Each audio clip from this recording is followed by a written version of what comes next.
He thinks that there's a kind of moment of clarity that comes in just going, I'm doing this kind of resistance activity because I like it, not because it's actually fulfilling a purpose, not that it's actually challenging capitalism. Baudrillard thinks the same thing, that so much of our society is built on these types of stimulated resistances. I say this from a position of humility, but I don't think a lot of those guys really understood Lacan very well. Why it's so important and why it's not the same thing or reducible to just an ego or an identity is that the subjectivization of the libidinal forms of energy, of your desire, of your interests, of all of these different things, like they become you in a way that's really fucking hard to break. I would say I'm some sort of I'm a Baudrillardian Žižekian, which probably makes me the only one on planet Earth. But that's kind of the theoretical framework I'm working in right now, while at the same time having a fidelity. It's my whole thing is I want my time energy. Liberal leftists, but I'm fucking over it, dude. I'm so fucking over people trying to dignify shitty jobs. It's worse than most people know. Like they don't. I think because you know that old analogy of like, if you put a frog in a pot on the stove and you turn the heat up very slowly, the frog won't jump out. Right. But if you throw the frog into a pot of boiling water, it immediately jumps out. Right. Like I feel like that's been what I've gotten from being just thrown into wage labor. What's the worst thing about do that? Community or some theater group or whatever. Like the thing is like the whole world right now is built around the majority of our time and energy gets reduced to labor power through economics. And then with the leftovers that we have, we go to the movie theater, we go to the bar, we get involved with like a hobby, right? And those kinds of communities that we get involved with that off time kind of presuppose people who are in a similar situation where they don't really have a lot to give. They're mostly just consumers who are there to like hang out and get away from their job for a minute so they can recharge for their job. You can't do like long-term, sustained organizing that really builds into something fucking epic, though. There's objects we desire. There's things that we sit around and think, oh, if I could just be married to a person like this, or if I just had a house that with certain things in it, right? Or if I had that car, or if I had that job, right? There's things that we are aware that we desire, the objects of desire. And the objects of desire we're aware of at a conscious level, or at least a pre-conscious level.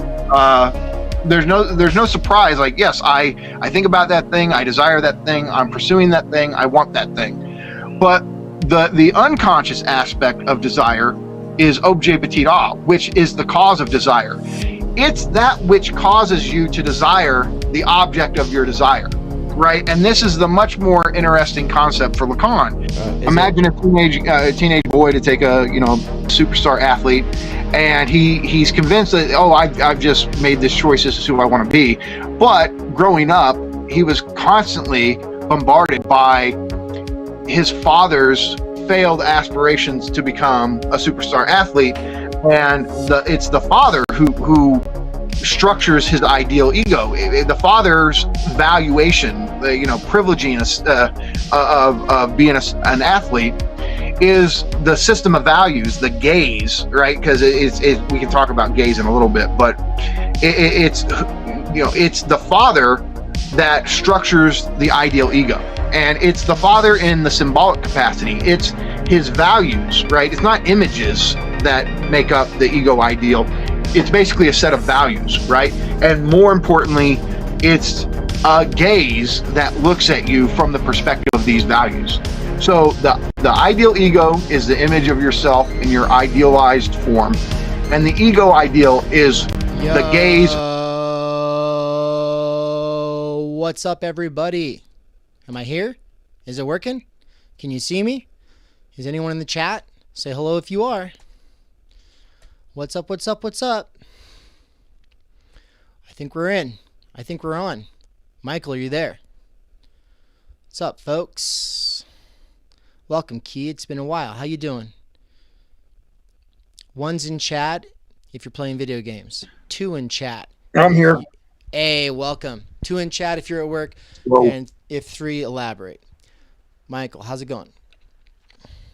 Going good. As far as Ready to talk some Žižek. yeah, do we have to sing a happy birthday song? I would prefer not to. Yeah, let's not. All right, cool. I think he would prefer not to too. Yeah, everyone would prefer us not to. Yeah. Well, there's a lot of small talk I want to do right now, but let's just get to it, man. We don't really have time. Well, hold on. I mean, let's see. It will give people a couple minutes to get in here. Want to do that? I gave them a few. People will be showing up. Oh, that's right. You had the trailer going, didn't you? Yep, I had the trailer going. We've got 6 people already, which is pretty good for this channel. Is the losing guitars here? To losing guitars, are you in the chat? If not, then we can always wait until. Oh, in the yep. chat? There he is. All right. The work you did was amazing. Thank you for that. All the timestamps and doing all that. Wow. Yeah, so really quick thing about that. I started, well, I did a 17-hour stream about 2 weeks ago. And when I was doing it, I told everyone my intentions with the Discord. I'm going to have a meme gang and street team and mod chat all through the Discord. And it's not going to be for fans. It's going to be for people who are, they want to roll up their sleeves and do something in some way. And so it's kind of going to be Project Mayhem, but for theory. For theory, yeah. And so Deluzing Guitars in the chat was like, all right, well, give me an assignment. And so he's actually done at this point, I think it's 4 assignments, and I haven't even made the awards for the Wi-Fi at the Airbnb we are at. Has one of those.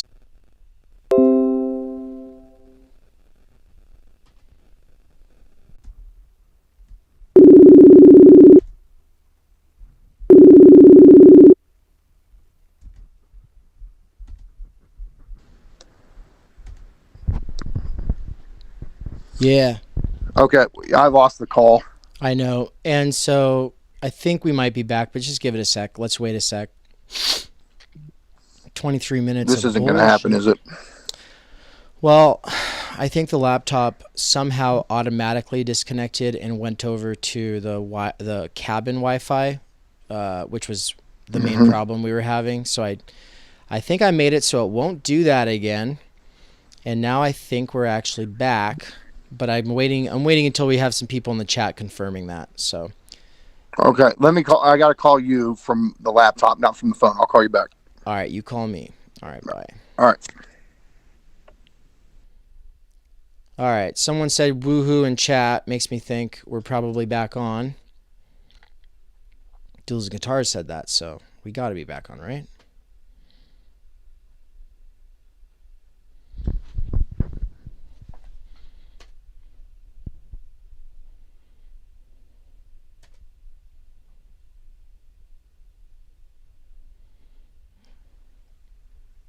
Can you hear me? I can definitely hear you. Okay. Oh, and I was just talking and talking. I don't know where the hell it cut off. Man, just you said you had some stuff. Sound better. You sound like you have a more stable connection right now. Okay, I think we're back. And so what I'm going to do is just turn it over to you. And you said you had something written down. Well, here's the thing. You know me. I don't want to just talk for an hour. I want you interjecting, and we'll conversate as we go here. Because otherwise it'll just me droning on and on and on. Okay. So, how much of that did you hear about me talking about Žižek's style? None. Oh, okay. So, let's see. Hey, Deluzing Guitars, did you hear any of... He didn't. No. Okay. So, I'm going to just start again.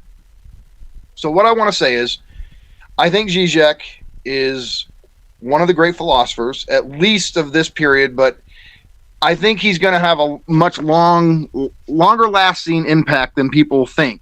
I think a lot of people are like, oh, let's be honest, after he's dead, he'll start to be forgotten. I don't think so. There might be a period where people kind of are like, all right, well, whatever. But at some point, people are going to revisit him with new eyes and go, this dude was a fucking beast and was far more systematic than it first appears. So, Noam Chomsky famously says, Žižek doesn't have a theory. And what's always surreal is like, okay, you just said stuff and then you have to say it again, but now you feel like you're reading a script because you just laid down the tracks. And so, yeah. So, okay, I just said all this, but I'm just going to say it again. So, look, Chomsky says Žižek doesn't have a theory. And anybody who knows Žižek's theory at all finds that laughable. But to be charitable to Chomsky, it's very, very easy to think that on a first go through one of Žižek's books. Right. It seems like he's just kind of doing this free associative connect the dots thing. And he's not. I mean, he is, but he's not. So here's what I had to say about it. All right. Okay. And yes, I do think this connection is a lot better. Okay, so, yeah, it's much better, much better. So Žižek's style is both the condition of possibility and the condition of impossibility of his theory. His style is his Fichtean anstos, impetus and obstacle. That is, it's what enables him to make all of the systematic connections he makes, but what also prevents him from systematically connecting them. So, okay, and I owe this great insight to Todd Mcgowan, but Fichte, who, is one of the 4 German idealists, the one that people talk about the least, but Fichte came up with this idea of anstos, which, at least how Todd interprets it, it is both the impetus and the obstacle. It's the driving force of something, and yet the thing that also gets in the driving force's way. So it's its own engine, its own motor, and its own stumbling block. And so Žižek's style is that. His style enables him to do theory in a productive way, and yet it's also what prevents him from organizing it in a way, say, Kant or Hegel or Heidegger would have, right? Like, the reason he is original is precisely because he has this style, this way of thinking, yet it's also what has prevented him from being taken seriously by a lot of other kinds of philosophers who aren't steeped into the continental tradition that you and I are. Right.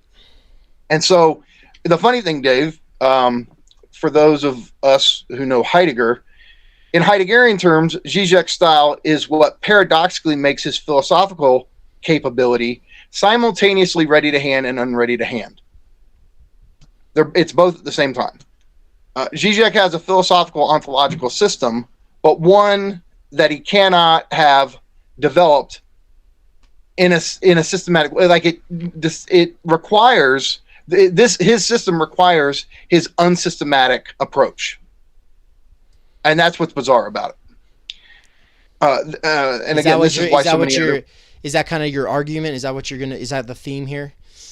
Well, no, I mean, I'm just at first. What I'm trying to say is, one, he is a philosophical genius, a profoundly original thinker, and two, there's a justification, at least a superficial one, for why people don't see that in him. Okay. That you have to work really hard to get to see how this philosophical system works. That makes sense. In a way that if you're familiar with Spinoza's ethics or Leibniz's monadology, right? Like if that's how you approach reading systematic philosophy, you're not going to get it like that at all from Žižek. And so, but I say, do not let this free associational, unsystematic style fool you. He is a systematic thinker. Žižek's theoretical vignettes build to a consistent, overarching theory. Now I'm going to read a quote real quick. This is a quote from Jody Dean's great book, Žižek's Politics. And in this quote, Jody Dean is talking about Ernesto Laclau and what he said about Žižek.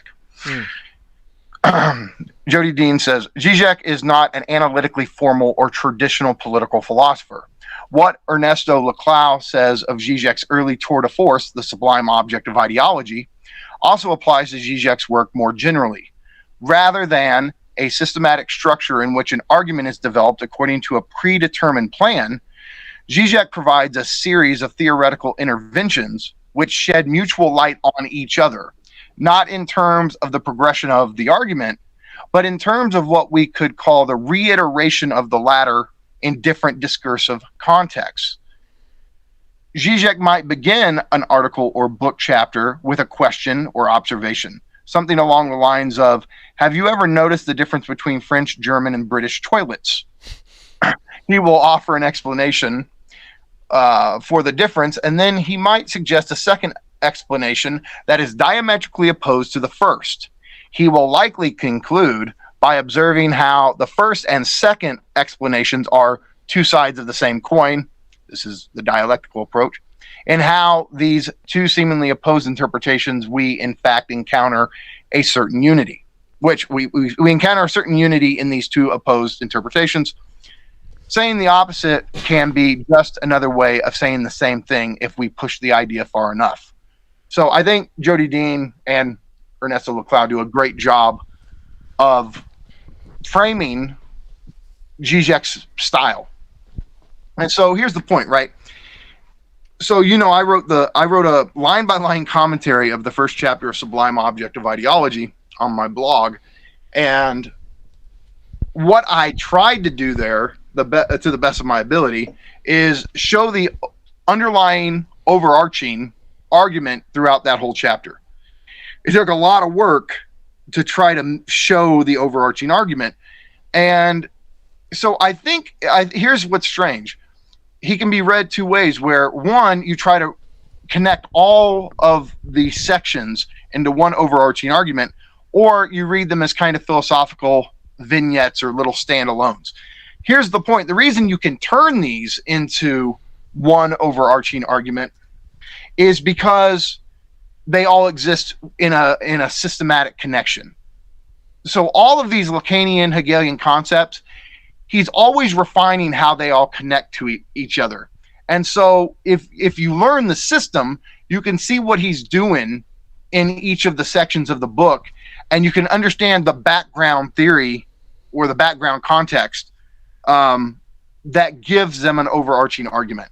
So I just wanted to say that because I know a lot of people read Žižek because he's so popular, but they immediately write him off because the most common thing I hear people say is, I feel like I understand what he's saying in parts, and then I read 10 more pages and I just have no idea how we got to the topic we're at now. Right. And so I'm trying to say why that is. And I'm also trying to say, don't write him off as just being, inconsistent, because that's not what's going on. And there's a lot more theoretical nuance to what he's doing than that. What was the term you used there? The Fichtean what? Yeah, Anstost. Anstost, and that's obviously German. Okay. It's a German word, and it's spelled Anstoss. And so I've got the copy of Fichte's book, and I think Todd told me that he thinks the translation of Anstoss is bad. It's one of these terms like différance or objet petit a that should just remain untranslated. Oh. Because it carries these two meanings of impetus and obstacle, right, force and roadblock, however we want to talk about it. And so, right, that's why it's linked to objet a, because, and again, here's the thing, right? We're at the point in our conversations, and this is what happened. I've listened to all of Todd Mcgowan and Ryan Ingley's podcast, Why Theory.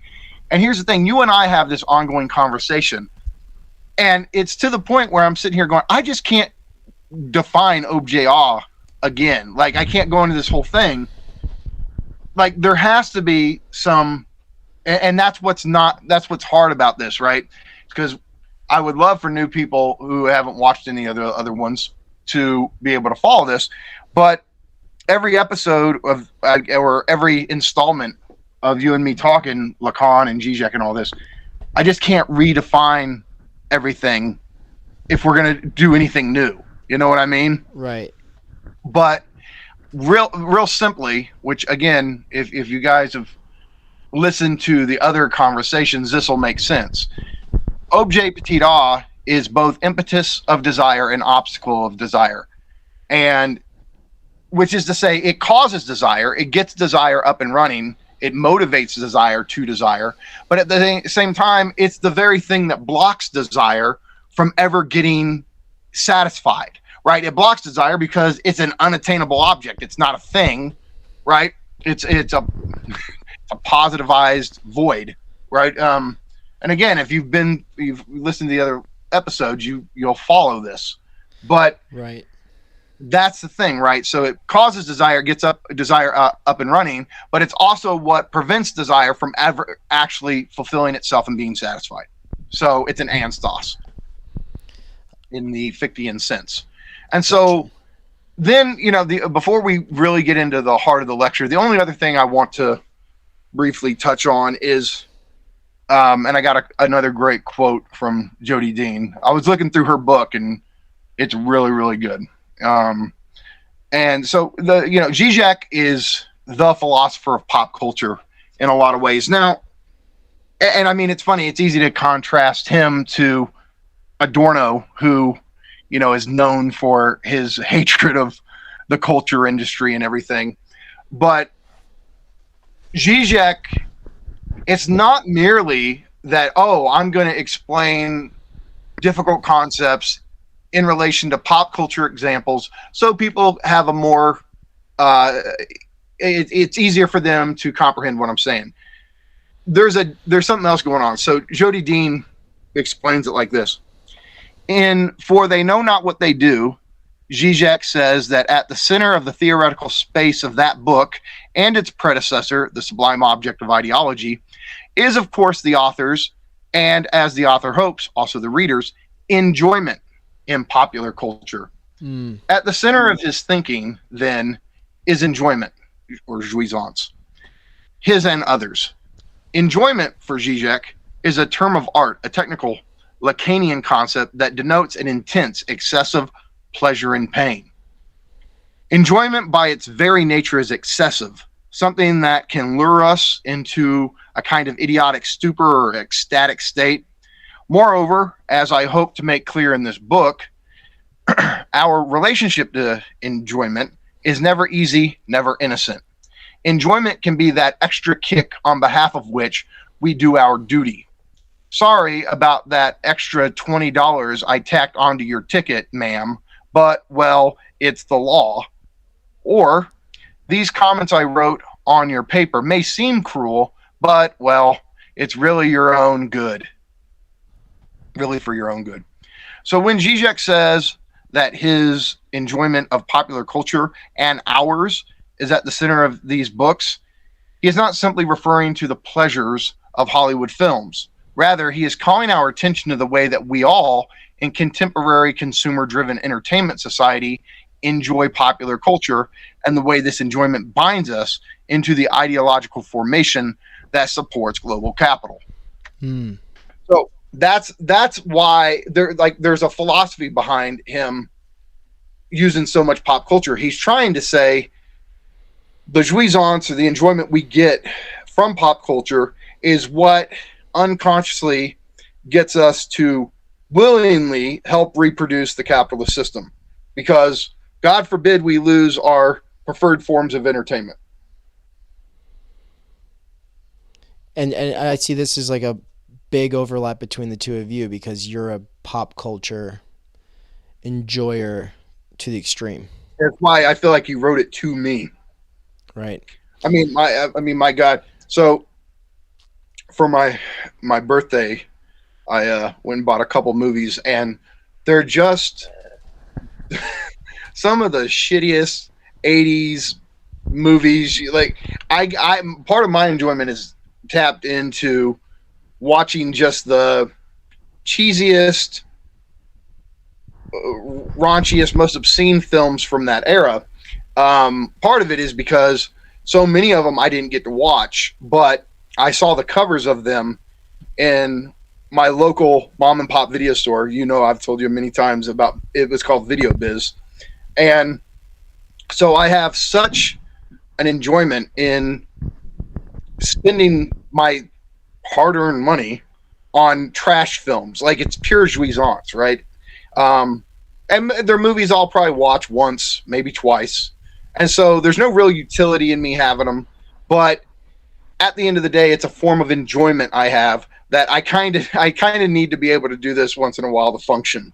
And so it's my way of being hooked on capital, even though obviously I'm an anti-capitalist. That's part of why I think Žižek's so great. And we'll get to this in much further detail in a little bit. But this connection between enjoyment, which briefly, and Jody Dean already defined it, but there's a distinction between pleasure and enjoyment. Enjoyment refers to the French technical term Lacan used called jouissance.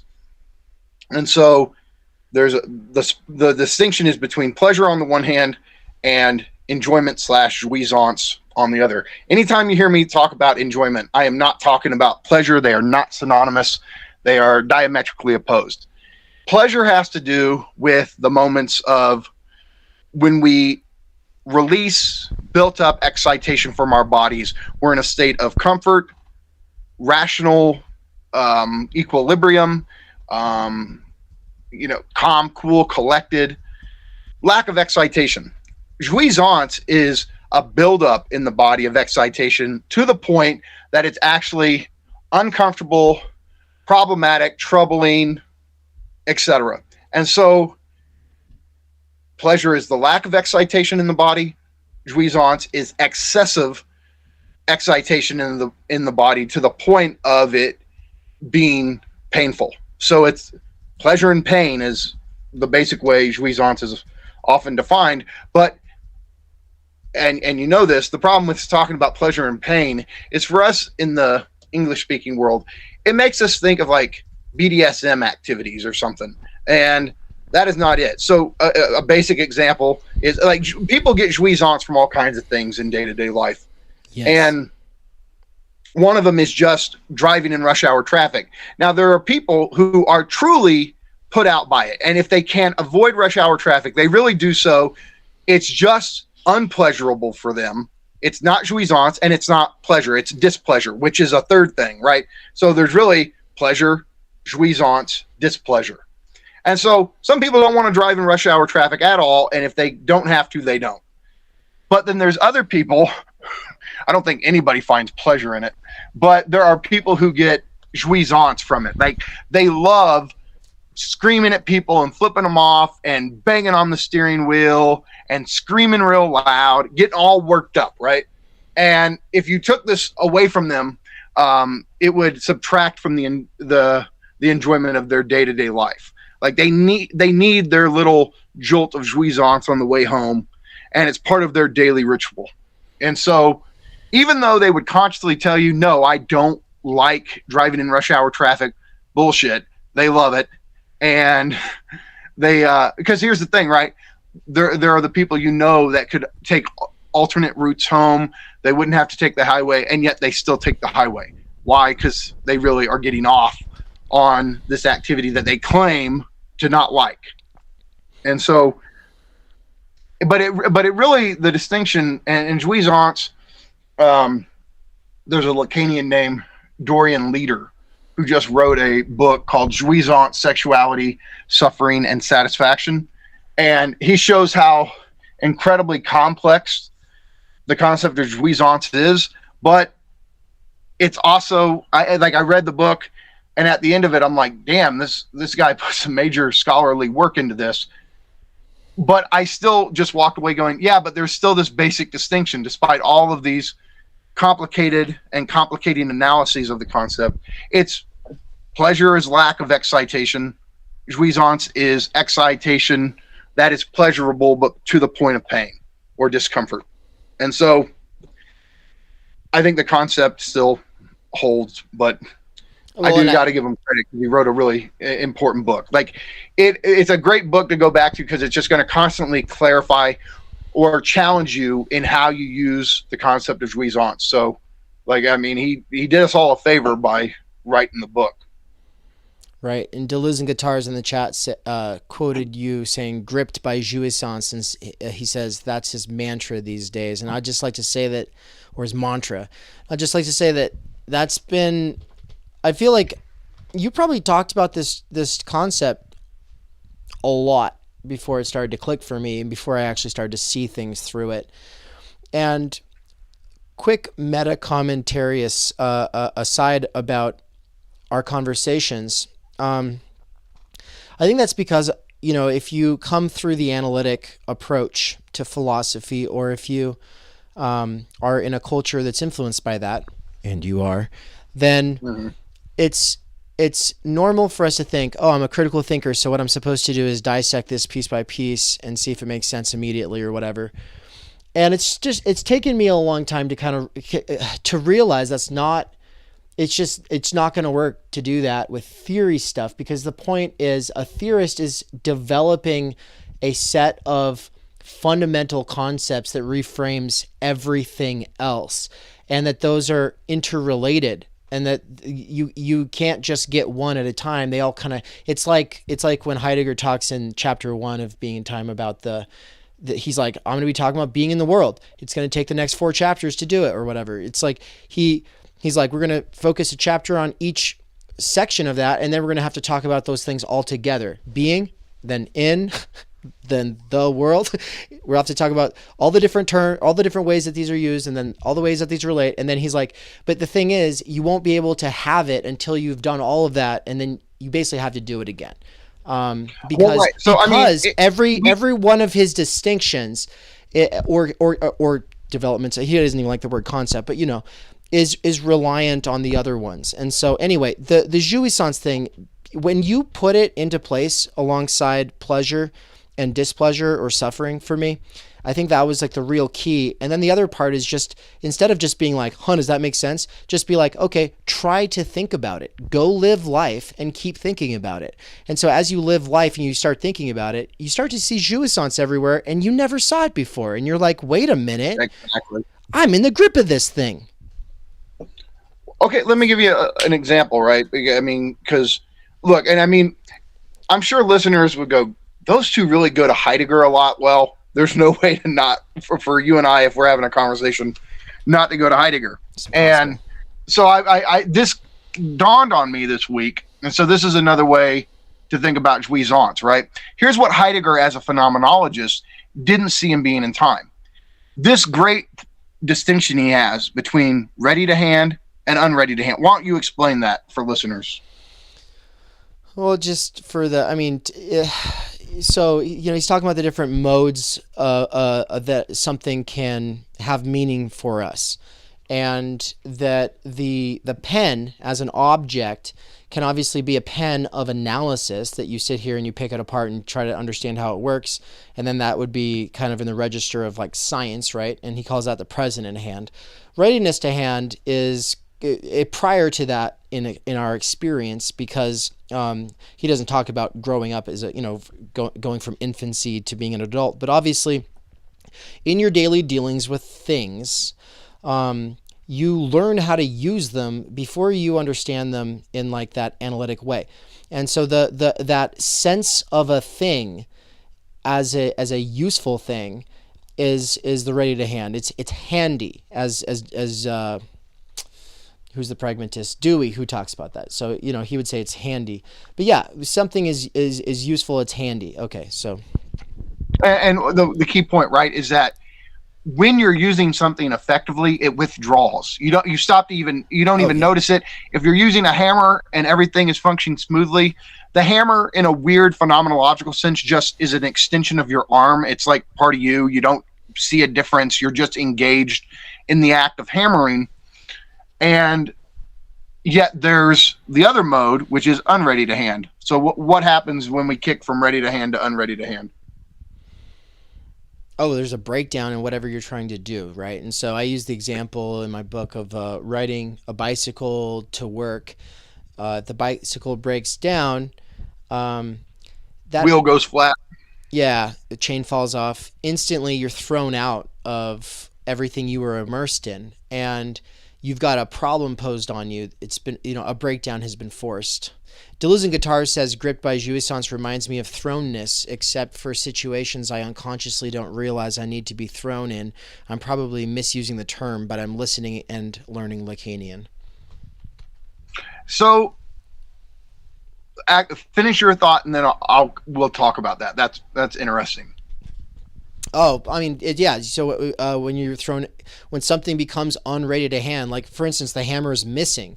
Like you've got a project. It's going to take a minute to get what you need done, and now you can't get it done, and so everything is like lit up, like you're looking around, seeing, okay, well, where is it, or what can I use instead of it, right? Mm-hmm. Is that so? Here's the dots I want to connect for you. Here's what Heidegger didn't see as a phenomenologist, because it requires psychoanalytic theory to even be able to perceive it. Okay. Readiness to hand is connected to pleasure. Unreadiness to hand is jouissance.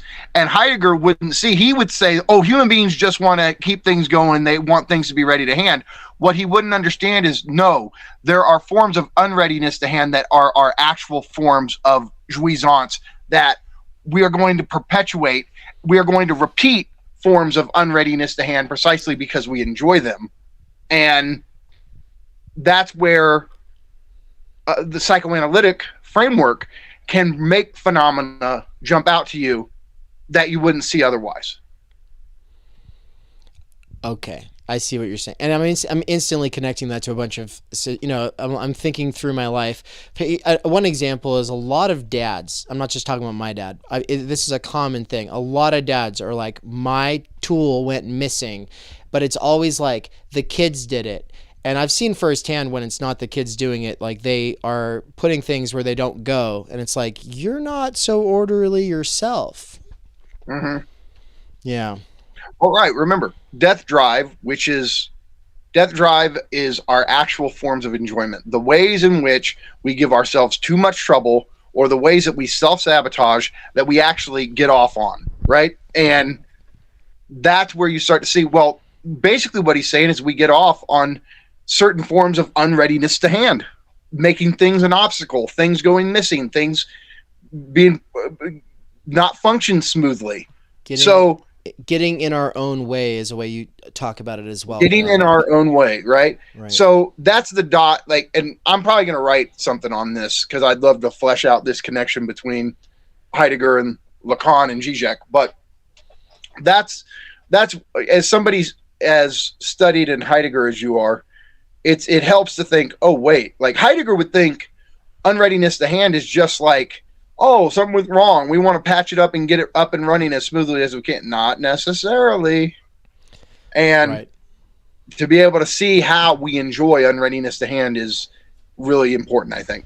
And then the last thing I would throw into that is just that, because, like you said, so traffic hour can be something for one person's getting their jouissance from it, the other person's just miserable from it. And so I've started saying that one person's jouissance is the next person's misery. And that doesn't mean that your jouissance is necessarily at the other's expense, because there is obviously also that kind of jouissance where you're getting off on, like, actually giving other people a hard time. And obviously that gets in your own way because you're not going to be very successful in life if you get off on such things.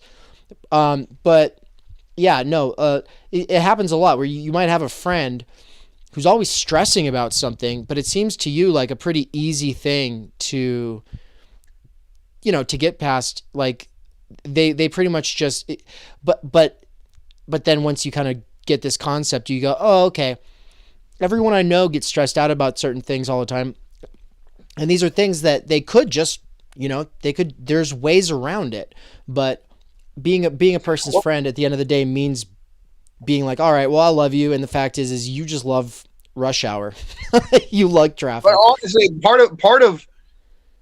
love, it takes on a very special technical concept or meaning for Lacan and Žižek, but you could say that at least friendship is the embrace of the other's jouissance. And there's obviously forms of jouissance you're not going to embrace in other people, but typically it is embracing the other in their obscene underside, which is to say, you don't have to just be your sanitized, squeaky clean social self.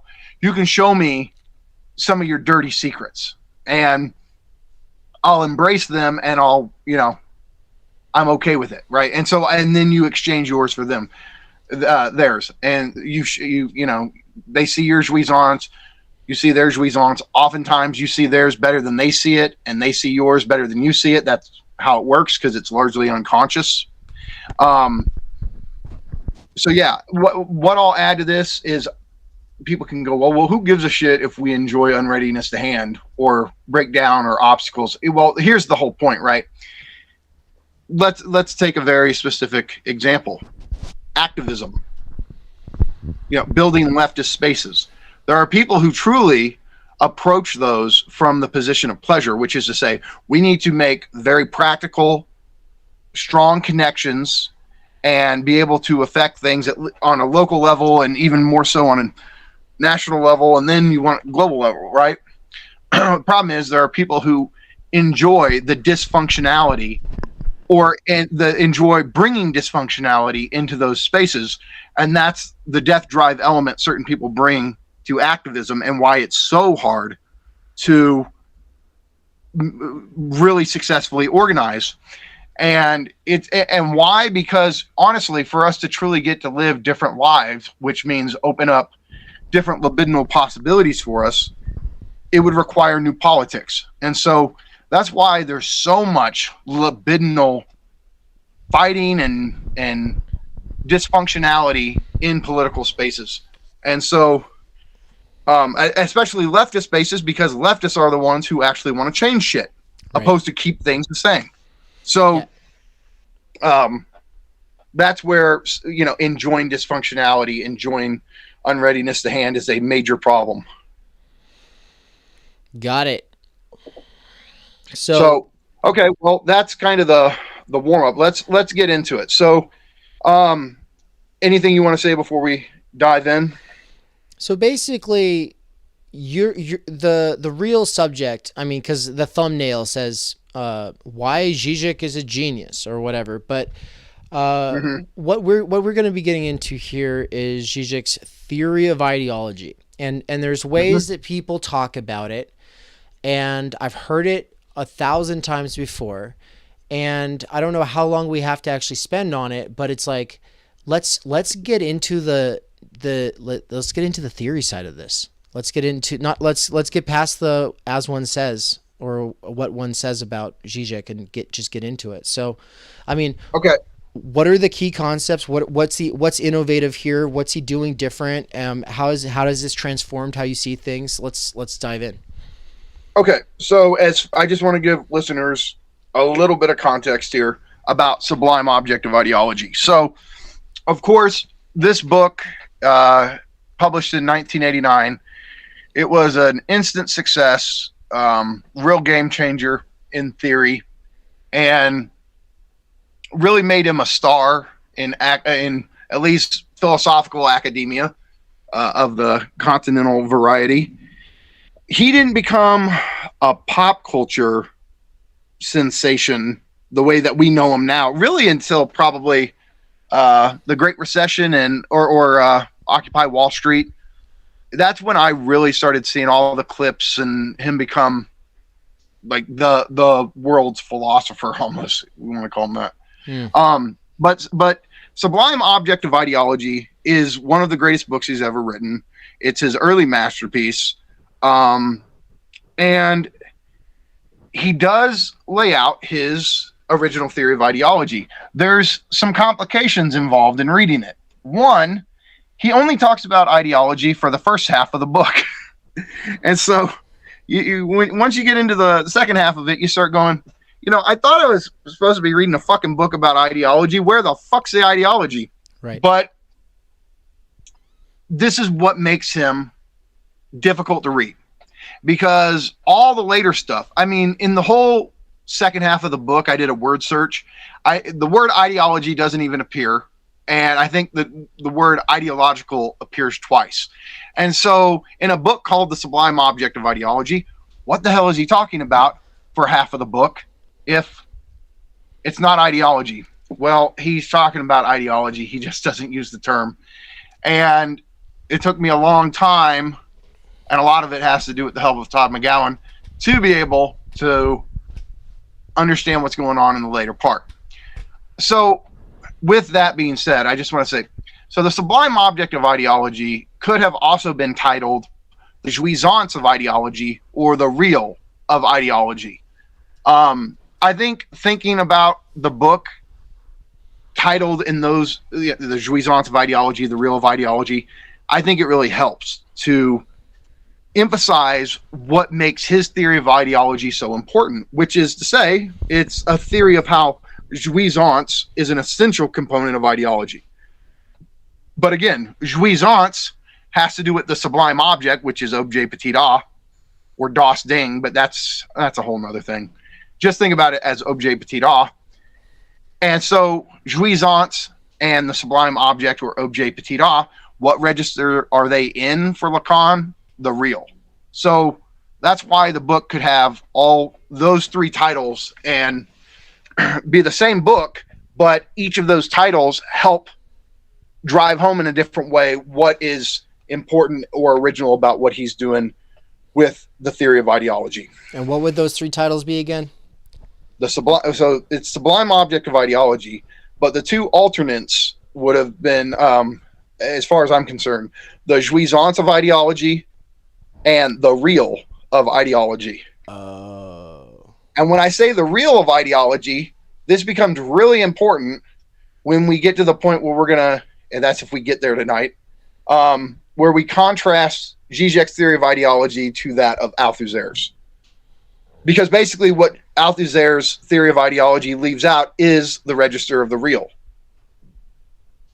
So, but that's a whole nother can of worms to open up, and we'll see if we get there tonight. All right. So, okay. So now this is important. So his two really important early works are The Sublime Object of Ideology and For They Know Not What They Do. Now, Jody Dean mentioned both of those in the quote that, you know, I cited earlier.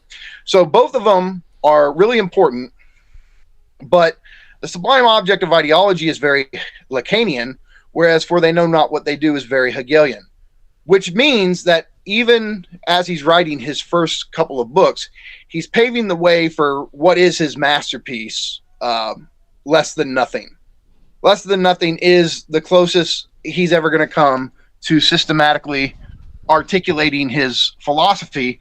And in reality, it's not so much a change in style. It's just really fucking long. So he just packs all of his shit in there. And so there is a sense where if somebody was to read Sublime Object of Ideology, which there's stuff in there that doesn't come back in Less Than Nothing, but if you read Sublime Object of Ideology and you read Less Than Nothing, you be about as close as anybody to knowing his theory if you work through it. But as far as his theory of ideology go, there's two other books in particular that are really good. One is called Plague of Fantasies. It is a personal favorite of mine. He doesn't list it among his greatest books, but I think it's one of his. And then Tarrying with the Negative. And the reason I include Tarrying with the Negative here is because the last chapter is probably the best chapter he's ever written on his theory of the scapegoat, or, you know, nationalistic enjoyment, all of that kind of stuff that he's so well known for. So those are helpful in relation to his theory of ideology. In The Sublime Object of Ideology, he's talking about ideology in general, whereas when he gets to Tarrying with the Negative, he's talking about contemporary ideology, which is, he deals with like constructivism, i.e. Butler. So it's more focused on that. The chapter in Tarrying with the Negative, that chapter I just mentioned is called Enjoy Your Nation as Yourself. it's one of the great chapters that you can read on its own, and it serves as a great introduction to Žižek's work. So, and that's where he really talks about the concept of the theft of enjoyment.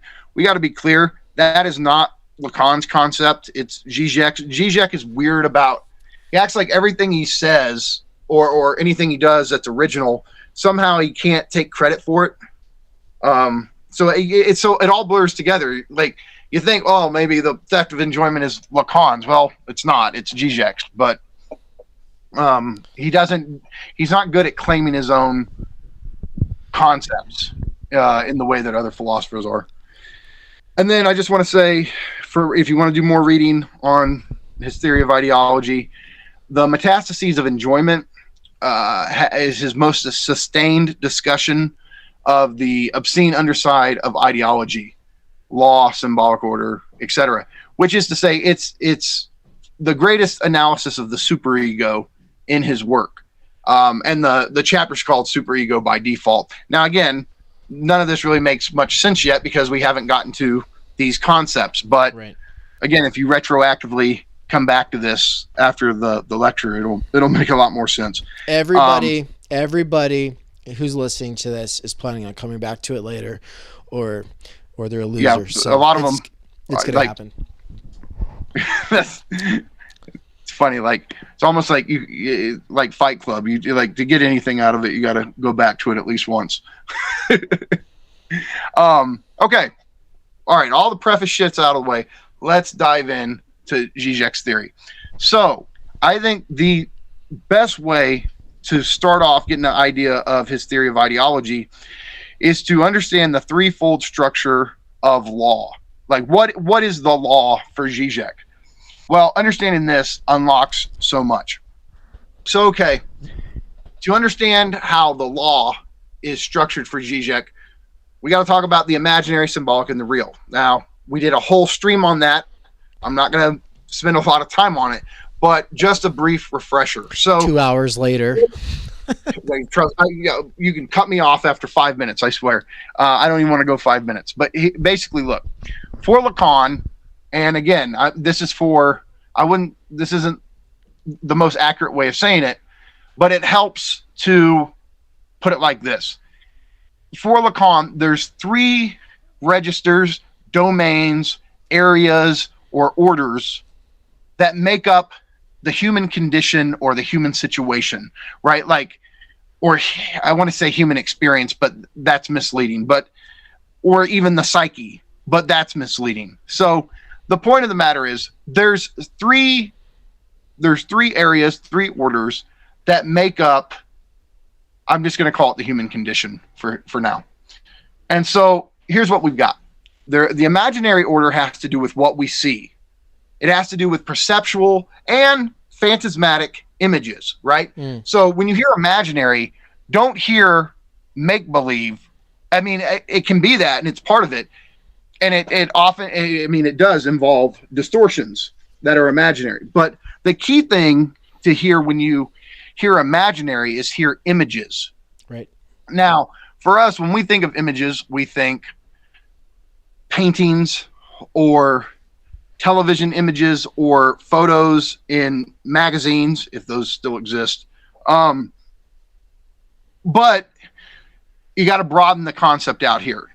It's what we see. So I'm looking at a lamp right now. That lamp has a specific shape. It's a certain image, right?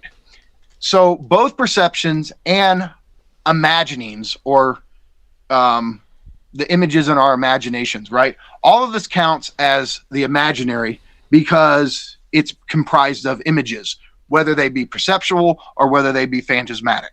But the imaginary is what we see, okay? Easy enough. But what is the symbolic? Well, the symbolic isn't what we see, it's how we see it. Now, what am I getting at here?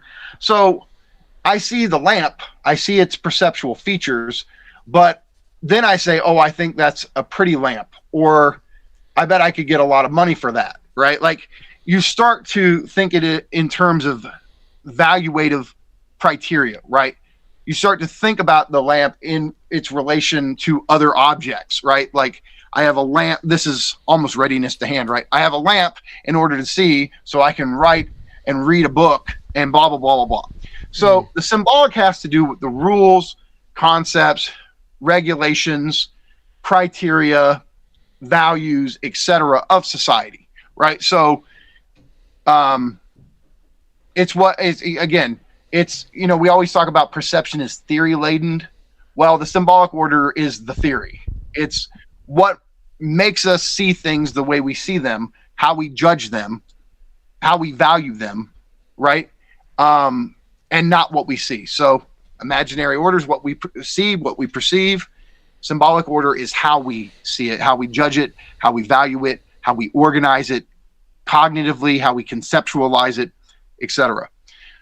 The real, now this is the tricky one, the real is precisely what we don't see and how we don't organize things. So basically, the real is the gaps in our cognitive mapping of what we see. So we see things, we have a perception of the world, we understand that world, and so it's very helpful. Like, basically, the imaginary order has to do with perception, the symbolic order has to do with understanding. It's the ways that we understand things, the ways we value them. The real is what is left out of this intelligible experience of the world, and yet still structures it, still affects it, still shapes it. So Lacanians will often talk about the real as the gap in the imaginary symbolic coordinates. Very jargony, right? But it helps because the whole point of Lacan, and this is why Lacan is not reducible to just being a structuralist, right? Mm-hmm. For Lacan, he thinks there's things that escape our meaningful, intelligible experience that still nevertheless shape, affect, and configure that experience. These things are they're unconscious, right? We're not aware they're there. We're not aware that they're operative, and yet nonetheless they have a profound impact on reality as we experience it. And so the real is what's left out of our meaningful reality while also fundamentally organizing it. How's that? Is that clear? Clear as mud. No, I think that's great. So I liked also that you said that the imaginary is for perception and the symbolics for understanding, because I think that honestly, here's the thing: you can link it to the Kantian.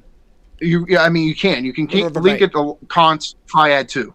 That lets you link it to both Kant and Heidegger, I think, and obviously probably Hegel too. But it's good. Hegel too, because what you've got is the imaginary is intuition, which for Kant and Hegel, that's perception, right? Imaginary is perception. The symbolic is understanding for both what Kant and Hegel would think of as the understanding. And the real is reason. Now, the trick is that Hegel does something really different with reason than Kant did. Basically, intuition and understanding for both Kant and Hegel, pretty much the same. Where they diverge is how they think of reason.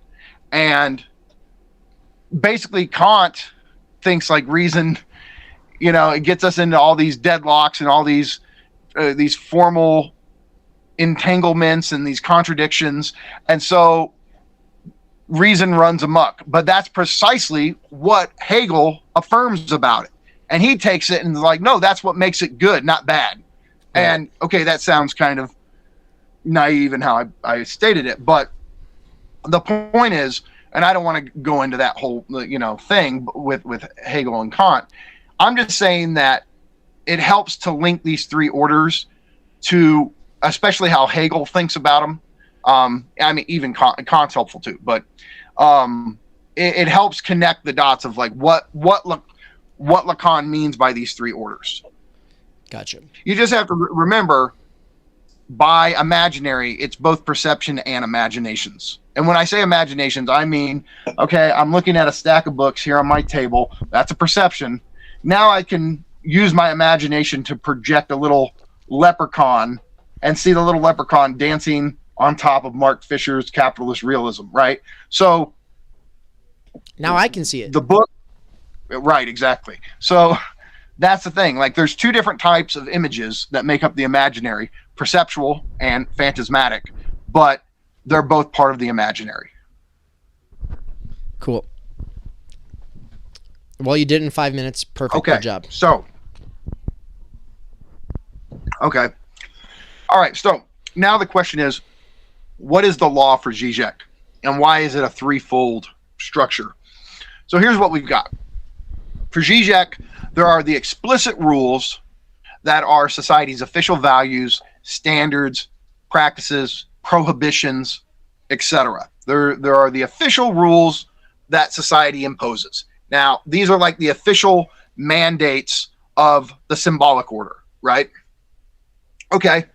Well, there's also implicit rules, and these implicit rules are just as important, if not more important, than the explicit rules, because it's only in knowing the implicit rules that one truly is tapped into the explicit.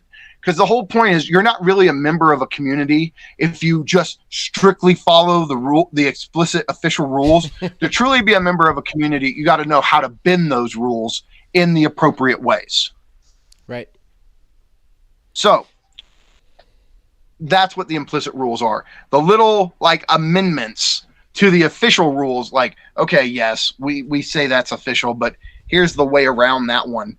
And here's not how to go around it, but here's how to go around it. So there's that.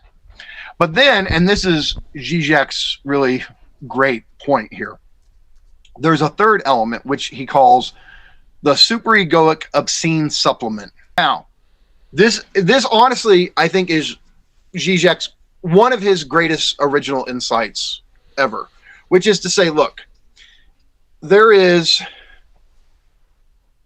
are ways in which members of a society transgress both the explicit and the implicit rules, but the very transgression of those forms of excessive, violent, sadistic forms of enjoyment, and yet those that are disassociated from at the official level actually help to reproduce the ideological framework or the symbolic order itself. So this is the real dimension of ideology and the real dimension of the law. So his whole point is that, sure, there's all kinds of prohibitions, there's all kinds of rules, right?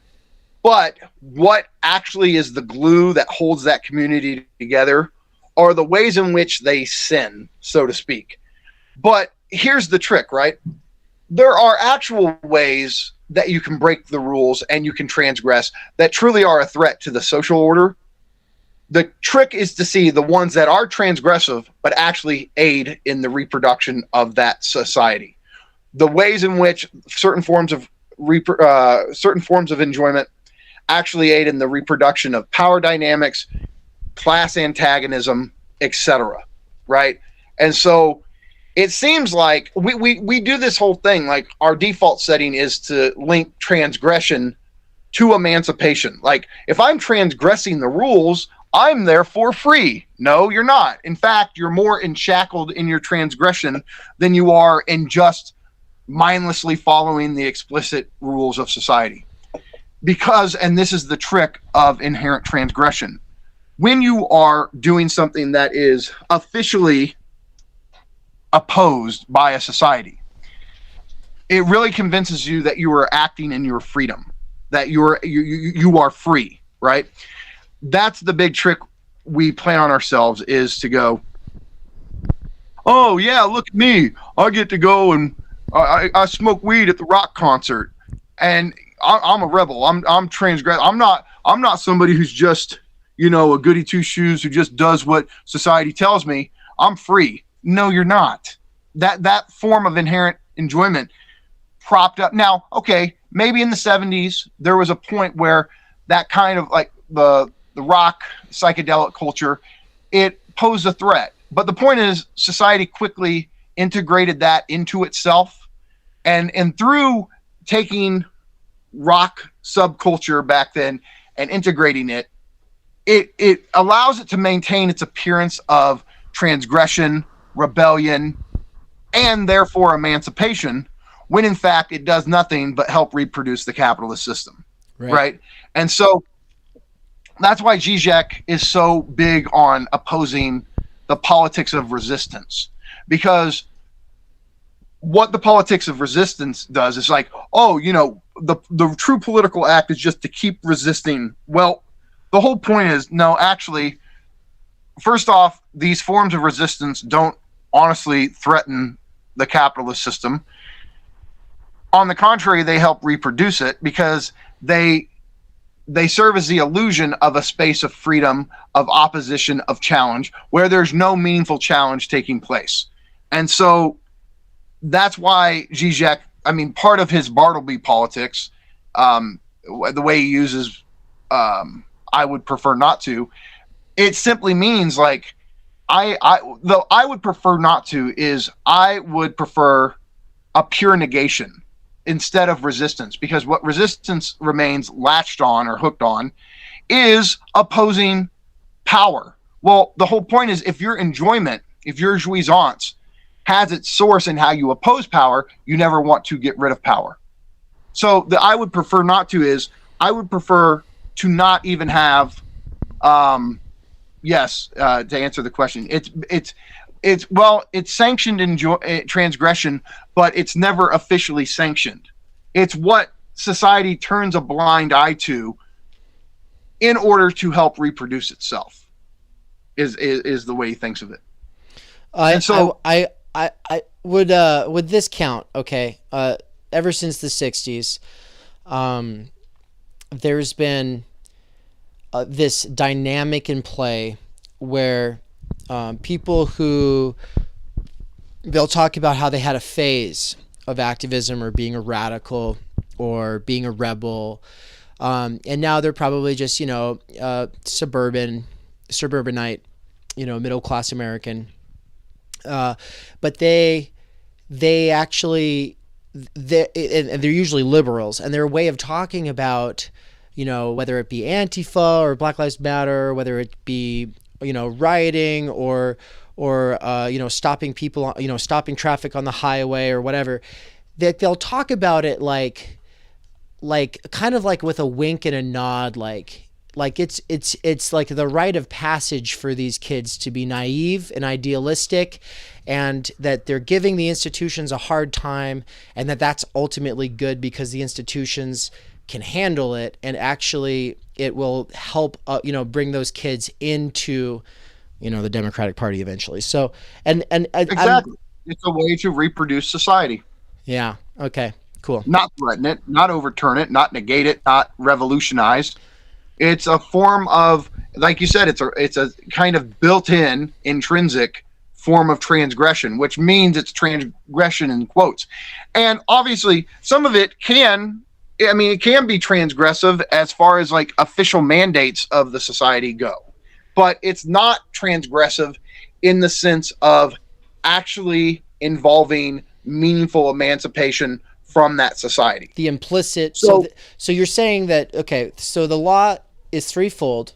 It's so in this example, it doesn't, it might go against the official rules to stop traffic, on the highway or whatever, but actually, and you might even be saying, oh, Democrats, we hate Democrats, and we hate you liberals. We're, the real deal. We're the communists or the anarchists. But then the point is that implicitly that is sanctioned by the party as well as the parents and professors. Well, here's the thing. This is one thing I'm not sure where I fall on this. So I want to go, well, is inherent transgression just the implicit rules? I don't think so.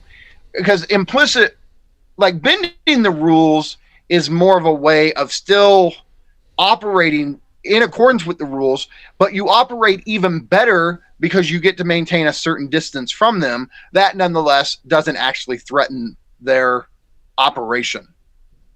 I do think so basically what we have, the threefold structure of law is explicit rules, implicit rules, inherent transgression. Oh. So I don't think that bending implicit rules is necessarily where the jouissance is at. I think it's a matter of actual social functionality. Like God, if we actually had to follow the rules to the letter, it would be really dysfunctional. Like, what makes things more functional is being able to know, okay, like, this is, yeah, I know what the official rule is. Like, just bend it. I think inherent transgression is a third thing. And so it's better to think of it as a threefold structure. So could probably you because look, both explicit rules and implicit rules are more symbolic, right? Okay. They are rules. They are cognitive ways of organizing our experience. The superegoic obscene supplement, which I'll break all that down later, that's jouissance. And so on the one level, we have meaning, which is the explicit rules and implicit rules. On the other, we have that excessive excitation in the body that is like a stimulant in the body. And that is the spaces of inherent transgression. Gotcha. And so basically, I think you can say that the explicit and implicit rules help make up the symbolic order, whereas the obscene supplement or inherent transgression is real because it has to do with jouissance. And yet that real helps organize and sustain. It's the glue that holds the symbolic order together, but which must remain unconscious. Like, it has to remain like unspoken or out of sight that these forms of excessive behavior, self-destructive activities actually aid the reproduction of the social order. So that's the way Žižek thinks about it. And so for other listeners, I know I've mentioned this guy a couple times, Todd Mcgowan. So Todd Mcgowan is a cultural theorist, critical theorist, psychoanalytic theorist, Hegelian, Lacanian. He is very much the student of Žižek. And yet, I mean, don't get me wrong, there's points where those two disagree on things, but Todd has taken this kind of Hegelian, Lacanian theory, and the clarification he's brought to it is just mind-boggling. So for me, like, as far as like how I use Lacanian theory, like, my version of Lacanian theory is built out of Lacan himself, Žižek, and Mcgowan. And I've been fortunate enough to, get to know Todd a little bit and get to talk to him on a semi-regular basis. And these conversations have just kind of been life-changing for me because so much has become clear from talking to him. But, and I highly recommend all of his books. Okay, so there's some other ones that he wrote that I haven't read, but the main ones are The End of Dissatisfaction, Enjoying What We Don't Have, Capitalism and Desire, Universality and Identity Politics, The Emancipation, or Emancipation After Hegel, and then he's got a new one coming out, and I've actually gotten to read it before it's been published, and it's one of his best. And what he's doing is he's taken Žižek's concepts of like political enjoyment and inherent transgression, these kind of things, and he's doing a really fleshed out political analysis with it. And he has a whole chapter on transgression and how it relates to emancipation. And his whole point is like, no, emancipation is something different than transgression. Transgression is a fake. It's usually just what Žižek says. It's usually just a secretive mechanism that seems like you're acting out of freedom when in fact you're just serving the system. And so Todd insists like we make this strong distinction between transgression and emancipation, and I totally agree with that one. I think he's right. 100%. And at this point, Todd has become something of a, like, I know, like, sometimes people use this term about other thinkers or personalities in the theory world or whatever on YouTube or something. We'll call someone like a sort of dad or a sort of uncle or something. And obviously like Žižek's sort of like that too, but like, no, Todd has become this figure to me sort of secondhand, vicariously through you. I have never even had the opportunity to meet him yet. Hope to someday, but I mean, you're because you have all these conversations with him and you've read a lot of his stuff, and then you obsess about his books and you fill me in on a lot of it. And you got me to go read Emancipation after Hegel within the last few months. And that was really cool too. But one of the most important things that came out of that was tragically, I don't know if I want to use that adjective, but some adjective failed to understand what he was really doing there. And you called me out on it. Because there were things that I was just like, oh, I don't know about this and that and the other thing. And you were like, and then that's when you gave me the chat about how he's so easy to read that it's actually deceptive, and then you'll misread him. And so it's the same thing with Freud. Freud, out of all these thinkers, Freud's way easier to read than Lacan or Heidegger or Levinas or any of them. That's precisely why he was so misunderstood, is because he was easy to read. Because the whole point is people would read his book once, they think it was so clear that they really understood it, and they didn't, and they never went back and struggled with it.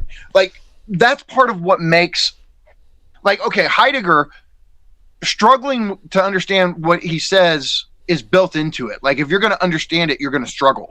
Freud, you really can play this trick on yourself, like, oh, I read it, and it was really clear. I understand it. You don't. And that's exactly the same with Mcgowan. And Mcgowan's even clearer than Freud. I mean, Mcgowan's one of the clearest thinkers I've ever read, and it can be incredibly problematic because people read it, they think they understood it, and then none of it really clicked, and so they don't retain any of it. Like, that's the thing, is I'll read Todd's books like I read Lacan or Žižek or Baudrillard, where I go through them line by line, paragraph by paragraph, so I really distill what he's saying. And people can go, well, why are you doing that? You don't have to do that with him. Yeah, I do. You have to if you're going to absorb it, and it's going to be something you see things through. Right. And right. So, sort of Marvin. Yeah. So the way we're Wait. Oh, go ahead. Just as a good habit, and you learn this one pretty quick, in public speaking classes. But yeah, when you're taking a question, you gotta say what the question was. Oh, yeah, fair enough. So Marvin asked, "What is the distinction between transgression and emancipation?"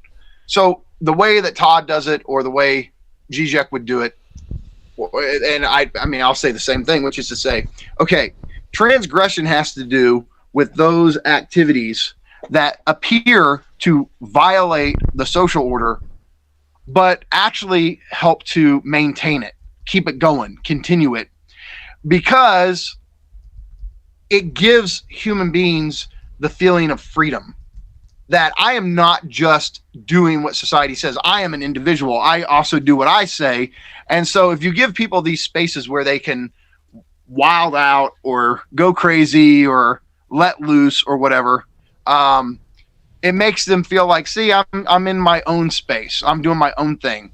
Like, yeah, I have to follow the rules sometimes, but I also act in accordance with my own freedom. And the point is, like, everything they're doing actually just serves society because it's not really a threat to it. So emancipation, on the other hand, would be forms of activities or demands, etc., that would actually have to force society to reconfigure itself. So, for example, like the way that Marxists typically think of a communist revolution, that would be a form of emancipation that would drastically alter the structure of society. Whereas, I mean, especially nowadays, protests, for example, do they fundamentally change the structure of society? I mean, I don't know. I don't think so.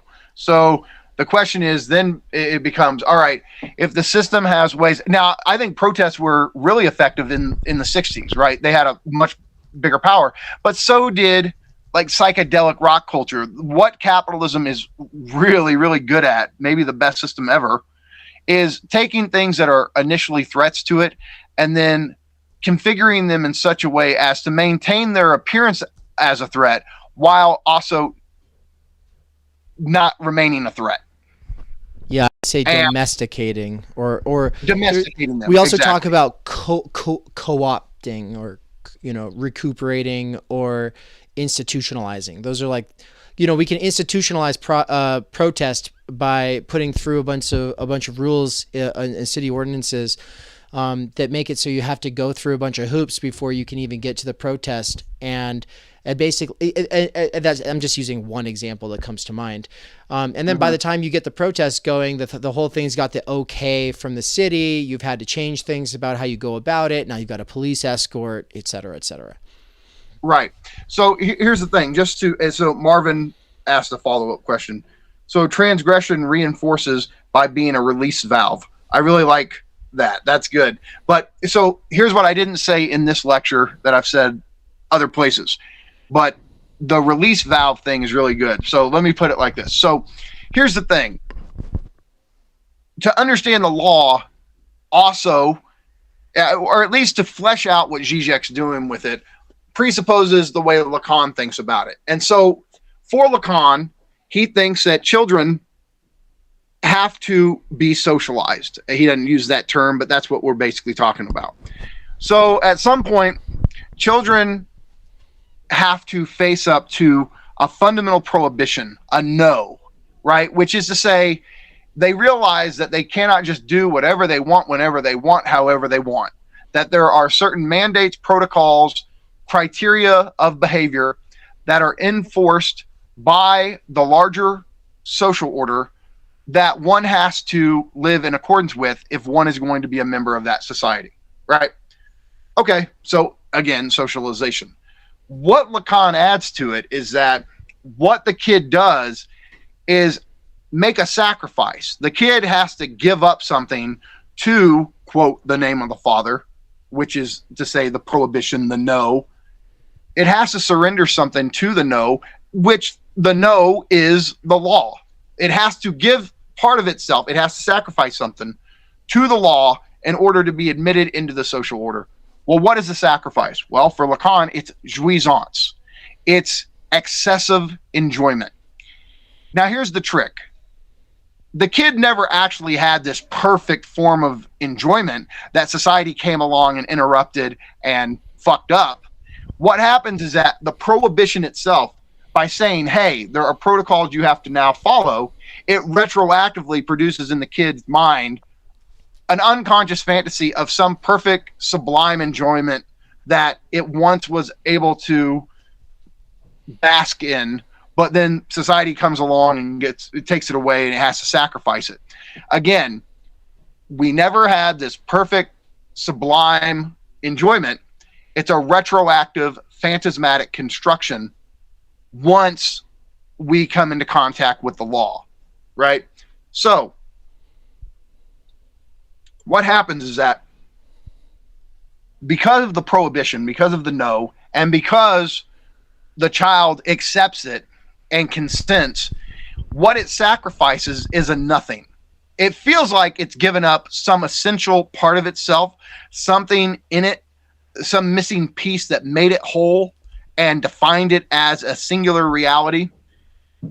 And that's the part of itself it had to sacrifice. That part of itself, that missing part, that lost object, is objet petit a, the object cause of desire, right?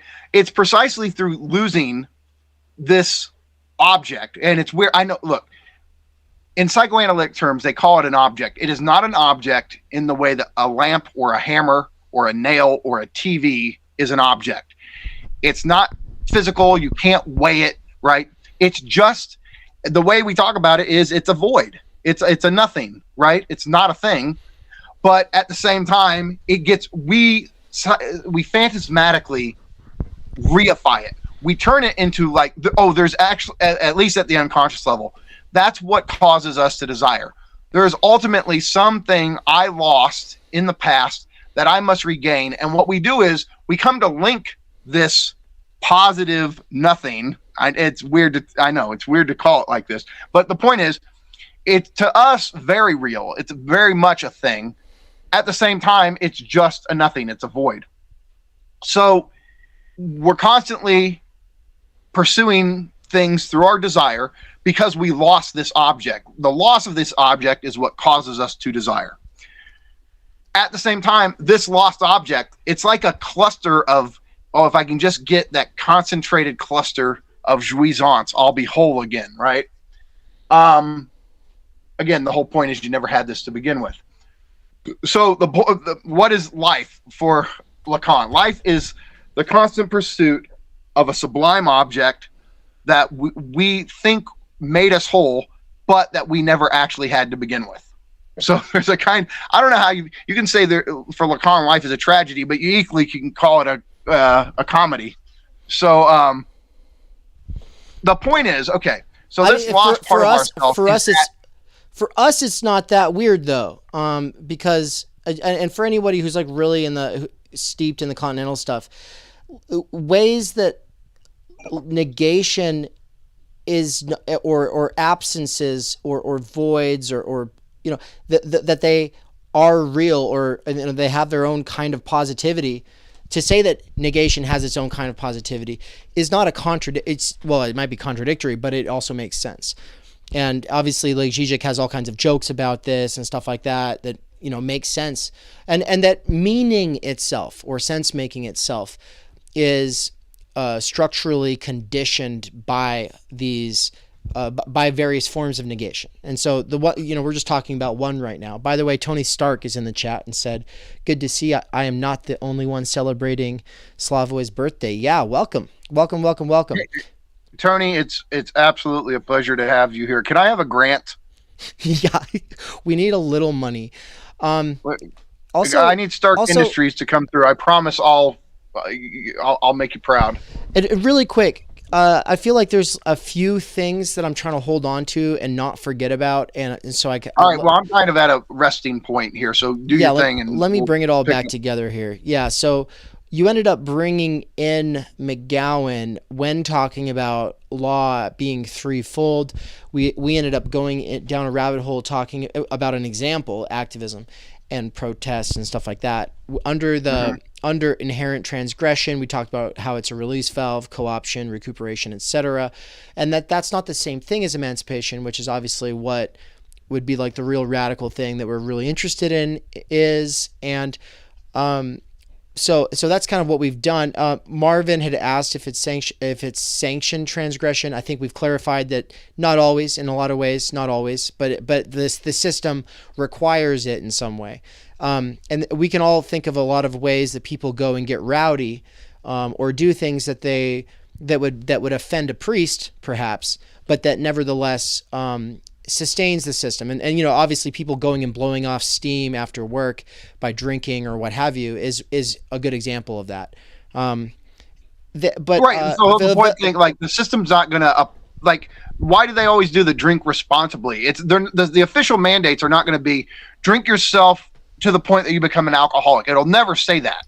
But if being a functional alcoholic is how you get up and you still go to work and do everything, it doesn't care as long as you're reproducing capital. Right, which is also why the DSM-5 defines a disorder as you're not able to function at a job. So that's fucking I did not know that. Oh, you didn't know that? So like OCD, it only gets the D at the point that you're not able to like pay your rent and get a paycheck. I'm not even kidding. Be a productive wage laborer. Yeah, that's it. Your depression's not really depression if you're able to hold it all together. And obviously there's some nuance here we can add, but no, yeah, we live in a capitalist society. This is the main question is how to get you back to work. And so, I mean, obviously, yeah, people want to be functional, but and obviously if you can't hold down like a job, then you might be having some problems functioning. But then again, also, maybe people are just like, I don't see any purpose or meaning in anything anymore. And my entire life is just waking up and going back and doing the same old thing again. And I have no control over my life, and I'm not able, and all of my potential is wasting away. Yeah. Which is obviously where Mark Fisher comes in, talking about capitalist realism and everything like that. And then anyway, depression.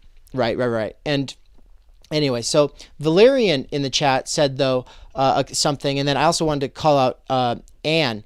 Anne stopped by. I want to do one thing before I forget, because I was going to do a quilting point, which we'll get to that in a little bit. But here's the thing, just to bring what I was saying to Marvin to a conclusion. So Objet Petit A is essentially the fantasy of our lost, perfect, sublime enjoyment. The purest, most concentrated, best enjoyment there is to get. Again, never happened, never was real. Nonetheless, that is what is beyond the law, what is prohibited fundamentally by the symbolic order, is jouissance. Like, jouissance is what you have to sacrifice to the law, even though you're not actually giving it up. It's this bizarre thing. But at the same time,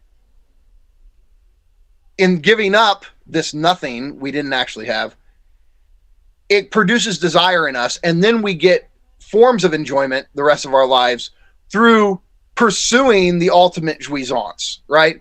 And so this is a complicated whole trajectory of how this happens, but I just want to say that what is beyond the law, or what is prohibited, is jouissance. The trick, and we'll get to this later when we in a second, I guess.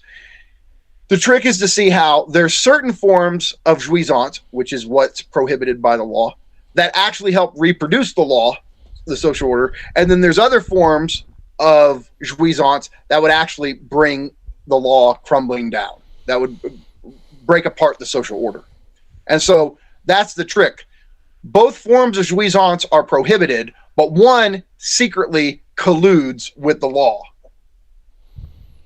I like that you said that when I brought up the Valerian question, because Valerian actually had two really good questions, and you kind of just answered the second one, because Valerian's 2/3 of the way through Emancipation after Hegel, that McGowan book that we were just talking about, and said that it's really good, but is hoping that it's going to get into the implications for revolution. And basically, I was going to type into the chat, well, he's not quite that kind of thinker. He's a professor. He's trying to get you to think for yourself and to be able to work this stuff out. But you just kind of talked about some of the implications. That's what I'll say is what you just said, that's some of the implications there. Well, and so here's the thing. So right here, I'm kind of stuck because, so here's the situation. I mentioned Todd is about to publish a new book. So, and then I got to read it in advance. This book is going to be the one you want to read. And I know it's like, oh God, you got to read another book. Trust me, I know the feeling. But I think this new book is going to be his best attempt at getting at what emancipation is and how basic. Okay, look, I can give you this, because the point, I'm being evasive because I don't want to spoil anything in the book he doesn't want anybody to know about. Here's the thing, though. If you want to check this out, you can get a condensed version of this on his YouTube channel, because he recently released a lengthy, it's an hour long. It's basically him lecturing on the first chapter of his upcoming book. And the lecture is called Enjoying Right and Left. And what he does in this lecture, I really recommend this lecture. Check it out if you have a chance. He basically argues that the difference between the right and the left is they have different forms of enjoyment. And so they approach things radically different because they enjoy in different ways. And so he's basically going to argue that the right typically is the mode of transgression. Especially now with the alt-right, it's weird because, I mean, you can say Kill All Normies, right? She makes the argument the leftist counterculture used to be transgressive, but now the alt-right considers itself to be transgressive. But Todd's point would be like, okay, transgression is usually just rightist in the sense that it's conservative. It keeps the status quo. Whereas authentic leftist enjoyment would actually be revolutionary or emancipatory in the sense of forcing a restructuration of society itself. And so this next book is where he's really going to delve into, I mean, there's a whole chapter on transgression versus emancipation in the book. So he really fleshes it out there. Yeah. Deleuze and Guitar says, y'all know the DSM handbook has explicit, implicit rules, and inherent transgression too, I bet. That's a book right there. Maybe one day you'll be able to write that, Deleuze. Yeah. And then Tony Stark says, beer carries the plebe into complacency. It is like a selective negation of reality. I 100% agree. Now, the one thing I wanted because I thought you missed it, but Valerian had said earlier, though, when Žižek says pure ideology, does he mean when you know you are within ideology and disavow it, or when you really don't realize you are within ideology? I think when he says something is pure ideology, all that means is that it functions as a perfect example of how ideology functions. Like, okay. Pure ideology, I don't think there's like a distinction for him between pure ideology or impure or contaminated ideology. Oh. I mean, maybe it sounds cool. I like the way that sounds, but pure ideology just means, oh, this is ideology functioning at its purest. Gotcha. Which is to say, and we haven't gotten there. What does ideology do? Ideology covers over the traumatic real, the gaps within society. It covers over the points of antagonism that are structurally built in to it. It smooths out all of the built-in struggles, built-in contradictions, built-in antagonisms of a society, and smooths them out and makes things look as if there are no structural fundamental issues at play. And so ideology conceals all of the structural problems of a society. Simply put. Okay. It obfuscates. It obfuscates. He often uses that. Like, obfuscates, it conceals the traumatic real, right? And here's the whole point. So let me give an example of imaginary symbolic real here that helps to make sense, because you got to realize all of these concepts Lacan developed so as to make psychoanalysts better as psychoanalysts. They were developed in the clinic to be applied in the clinic. And so here's the deal, right? When somebody goes into psychoanalysis, usually they start off talking about their imaginary features. They'll say, I like this, and I think that, or I like this. And they just sit there and ramble off all the shit they identify with, right? So, okay, that's like their imaginary. That's like the ego is basically the things you identify with. You list them off. I like pop. I like 80s action movies. I like Metallica. I like Deleuze, right? It's just a series of things you identify with that you build a conscious sense of self out of, right? Right. Okay. As analysis goes along, you start dealing with more of your relationships to authority, to castration, which is to say, when I say castration, it's you feeling like you had to sacrifice something, that you lack something that the other wants from you. In other words, you shift from just talking about the features that describe you to talking about your relationships to others, which is primarily your relationship to law, prohibition, society as a whole, because your parents or your guardians are embodiments of social norms, practices, customs, etc. And so then, though, so here's the thing. Somebody will narrate their life story, and they'll start talking, and they'll tell you all about their imaginary features, and then they'll tell you about their symbolic dynamics. But the real is precisely those unconscious dynamics about them, things they've repressed, their traumas, Their forms of enjoyment they can't identify with or recognize. It's all of the things they leave out about themselves that constantly determine who they are, right? And so Valerian said Valerian's like Žižek also says there are literal gaps in reality through his use of quantum physics. And so I was going to just really quick say, we don't have to get into that stuff. But the thing though is that, what Mikey was just saying though, is that there are gaps in reality, because reality, remember, for Lacanian is the symbolic and the imaginary. It's not the real. The real is defined as the stuff that can't be made sense of or seen within those other two registers. And so to say that there's gaps in reality is to say, well, yeah, that's because the real exists.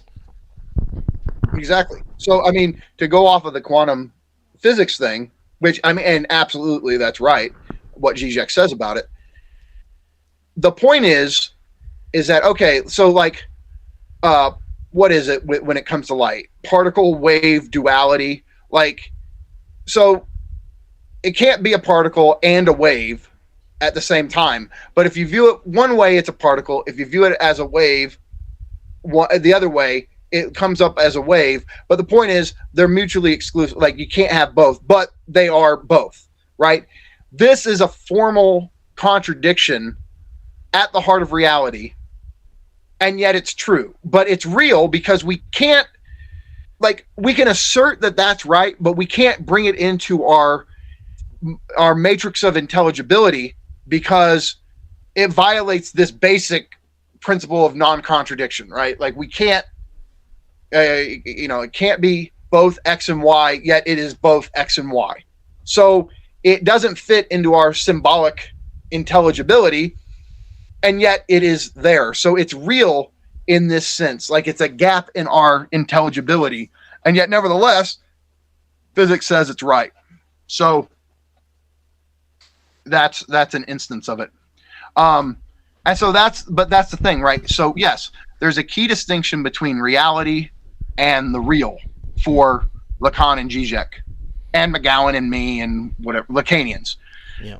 And so reality is the imaginary and the symbolic, but it's also ideology, because built in to our imaginary symbolic reality is the way it conceals those real gaps. The ways it conceals those real gaps, those inconsistencies, those traumatic deadlocks is ideology. So ideology is at the heart of reality itself, precisely because it subtracts the real from reality. That makes sense? Yep. Is the symbolic order only is what it is the way it does in relation to its real underside. Just like the patient in analysis who's sitting there telling you their life history only actually has had that life history because of its real unconscious underside that it can't incorporate into its conscious discourse. Okay, so we're almost done with this first section on the threefold structure of law.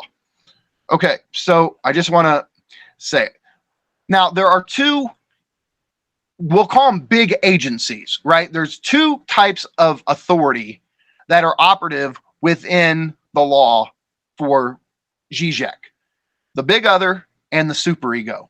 They are not the same. They do different things.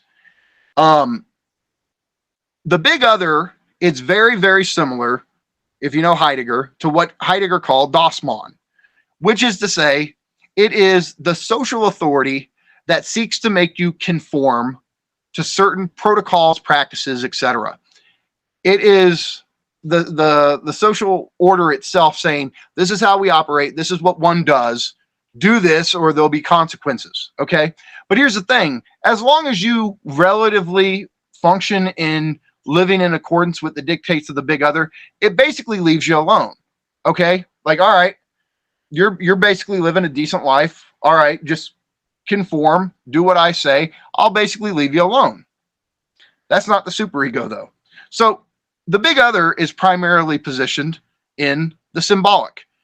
And it's like social authority itself in a personified form, which is Dossmann, right? So for me, Heidegger's Dossmann, Lacan's Big Other, very, very similar, if not identical. But there's another big agency or social authority at work. So if the Big Other rules over the explicit rules and the implicit rules, it's the weird kind of personification of the law that's guiding you. And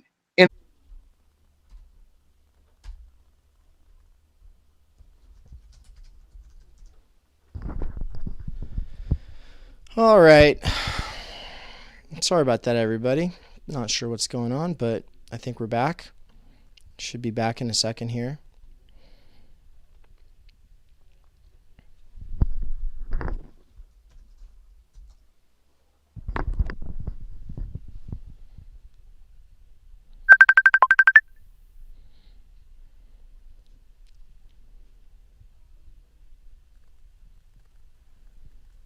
I think we're back. Sweet. Okay. You sound good. I'll just say one thing, and that is that I'm not sure where I cut off. I was just going and going. Well, the problem is that you cut off for me, and then I'm sitting here talking to the chat saying, I think that Mikey's cutting out. And I did a speed test, and it said I had good connection. And then all of a sudden I lost connection. So I don't know what's going on anymore. Hold on.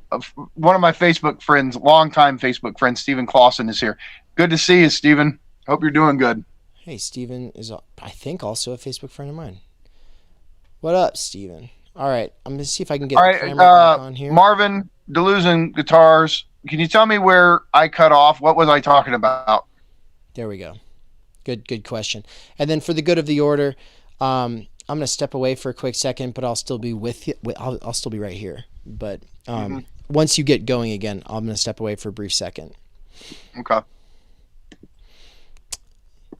I need to reset my chat because I can't even see Stephen Clausen in the chat.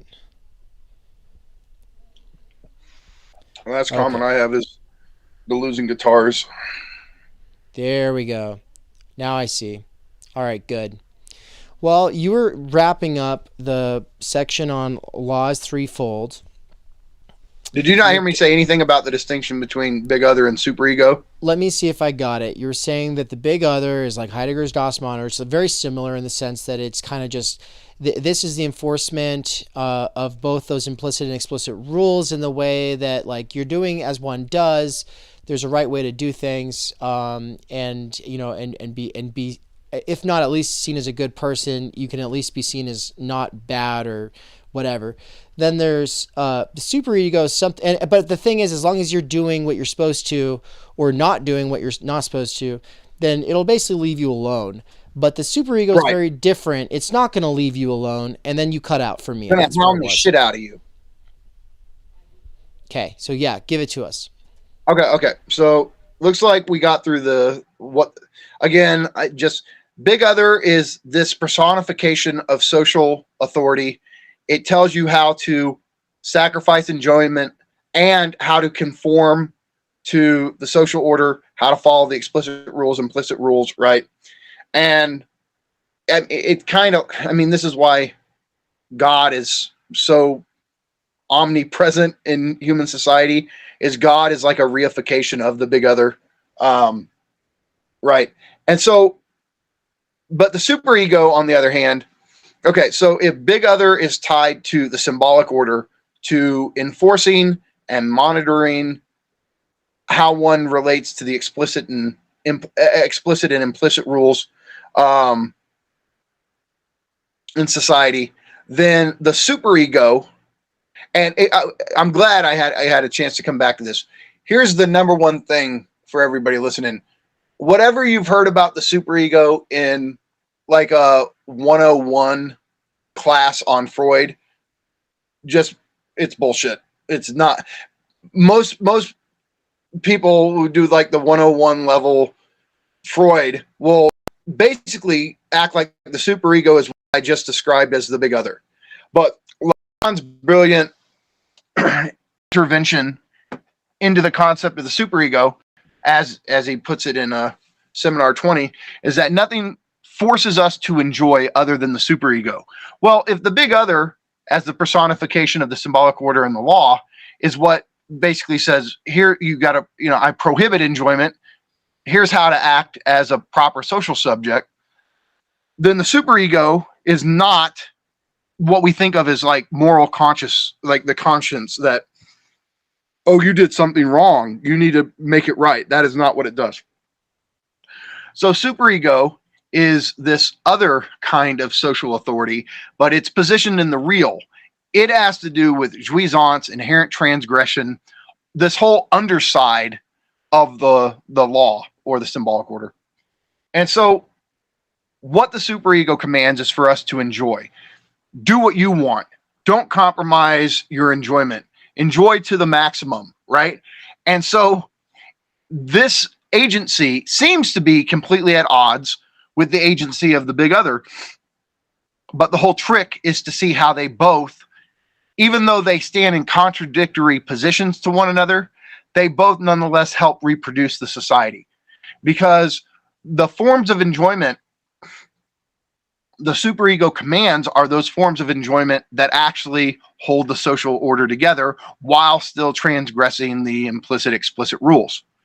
And so the reason, and psychoanalysts will back this up, psychoanalysts talk about this a lot, that when people come into analysis nowadays, they don't sit there and talk about all the guilt they have for all of the obscene forms of enjoyment they gave themselves over to. What they feel guilty about is not having enjoyed enough. I'm not living my best life. I'm not being the self that I want to be. Like they constantly feel like they are compromising their enjoyment, giving ground relative to their enjoyment, instead of living it in an uncompromised way. It's like when Kat in Euphoria is having that be yourself moment. Right? No. What was it, like?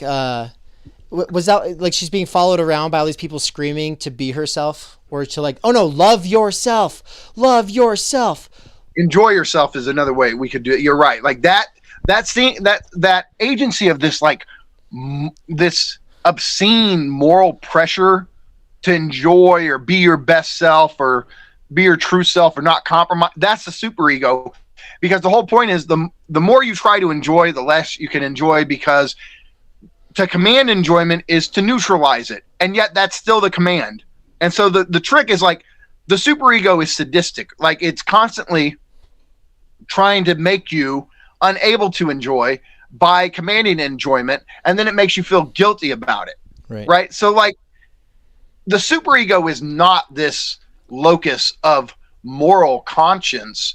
It's this locus of obscene conscience, like, you pathetic little shit. You look at you. I tell you to enjoy. You can't fucking get that right, can you? You fucking motherfucker. And the point is, you feel like this agency. It's weird. It's a virtual thing. It's not an actual person, but it enjoys your inability to enjoy.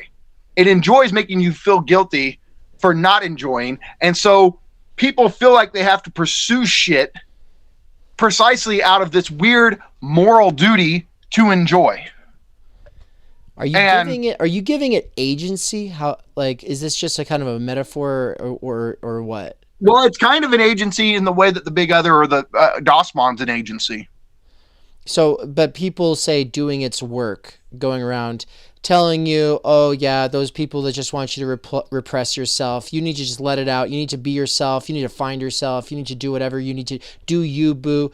You're saying that person, you're not saying that person is getting enjoyment from making you feel insufficient. Sometimes, yeah, I think sometimes the person who's trying to coach you into, because the whole point is, and this is Žižek's point, what we need is a kind of social agency that says, enjoy or don't enjoy. It's up to you.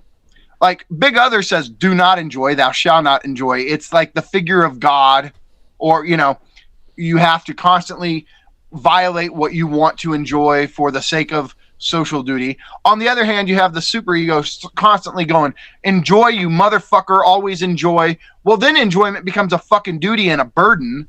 You can't enjoy all the fucking time. It's not possible. Our libidinal economies don't work that way. In fact, like, the whole point of having enjoyment is that there's a vacillation between enjoyment and pleasure. Like, you can't be in enjoyment all the time. You go nuts. So, but the point of this is that it's what drives you to transgress the law. It's what drives you to engage in those forms of inherent transgression that create the illusion of a free society where you're not completely locked into the conformism of society's rules. You're also able to act freely, even though, again, you're not really acting freely. You're doing what the society secretly wants you to do, so as to stay locked in. Because, I mean, there's the ideological trick, right? The ideology of this superego supplement to the law, or the inherent transgression, the reason why this built-in form of enjoyment is ideological is precisely because it conceals the fact that you're still not free, even though you're enjoying. Like, that's the ideological obfuscation, is that at this unconscious level, we link freedom and emancipation to enjoyment precisely because jouissance is what is prohibited by the law. But the ideological jouissance at work here, which is inherent transgression, is, well, I have jouissance. I'm transgressing. Therefore I must be free. But you're not free. That's the ideology of inherent transgression. Perfect. I just threw down a poll in the chat. I asked everybody, which gives you a harder time? Big other, superego. But yeah, I think a lot of people. I can tell you the right answer is superego. Well, I mean, here's the thing. You know what? That's shitty.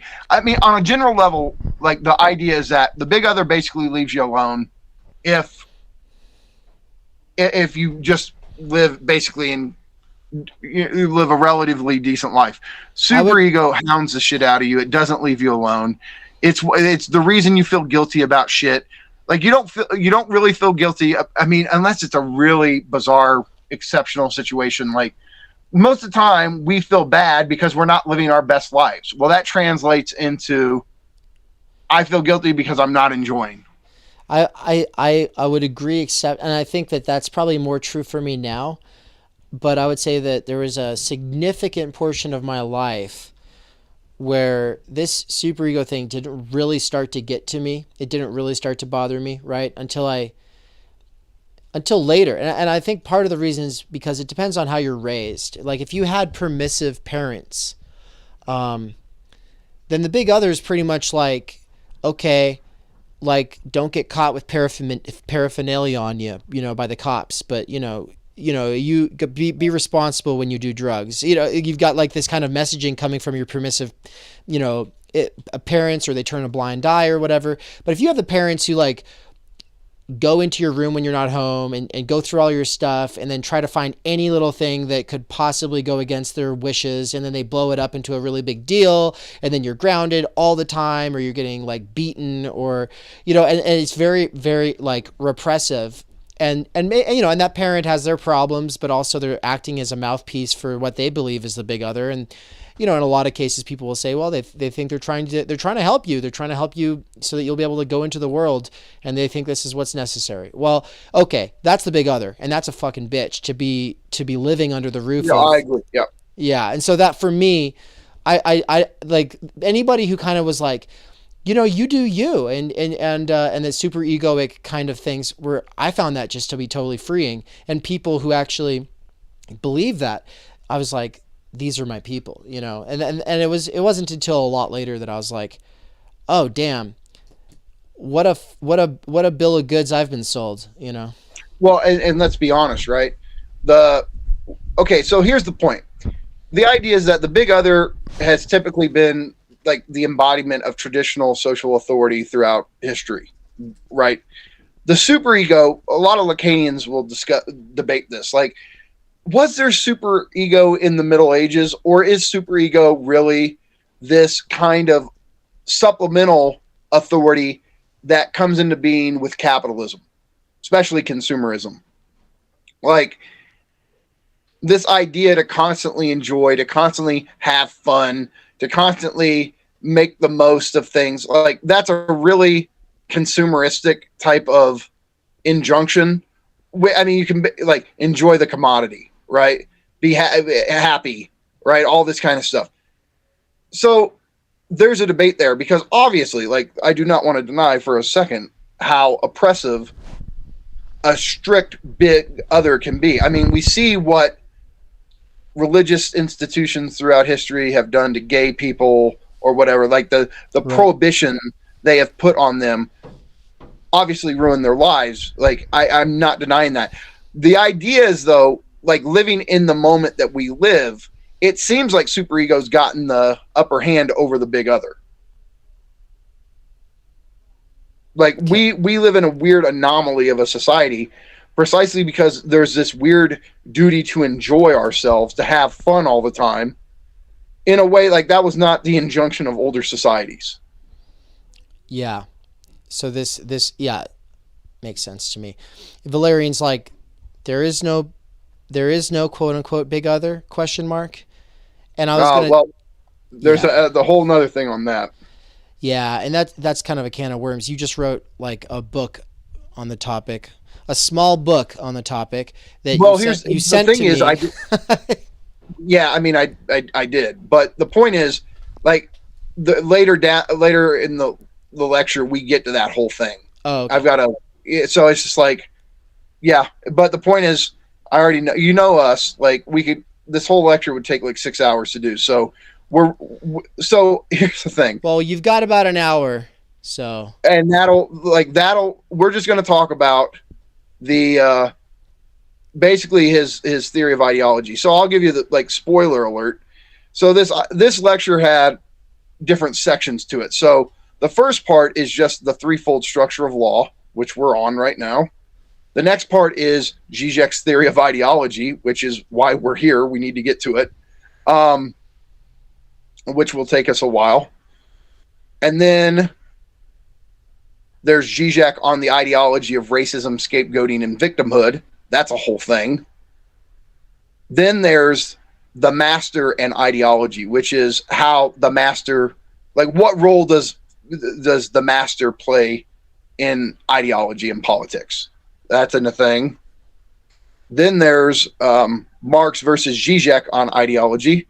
Then there's Althusser versus Žižek on ideology. And then we come to subjective destitution, which is the last part. So I told you we're not going to get through all this at all. We're really going to have to do a follow-up stream. What was the last one? Subjective destitution. Okay, and that's good because actually subjective destitution and inherent transgression are two things I was going to ask you about, so that's good. All right, so we've done the first of the we've done the first of the 7. So right. I just want to say one last thing, then we'll pivot to his theory of ideology. One thing is law is tautological, which is to say there's a whole section in Sublime Object called Law is Law. The whole point of law is that it's not grounded in anything. To use Lee Braver's term, law is a groundless ground. Like it is completely the foundation of how we organize society, but it doesn't have any legitimacy or authority outside of itself, right? It just is tautological. You have to follow me because you have to follow me, right? And so this tautology of the law obviously is somewhat anxiety provoking whenever you encounter it, because you're sitting there going, wait, nothing actually supports the way that we impose norms, values, etc. They're ultimately groundless. And yet, nonetheless, we have to have this groundless law in order to have society at all. And so what ideology will often do is conceal the groundlessness of law. It makes it seem as though it's necessary, that it's absolute, when in fact it's arbitrary and contingent and groundless.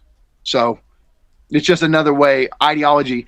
So basically, the groundlessness of the law is real. It's like this trauma that normally and usually we cannot process, that the ways we value, the ways we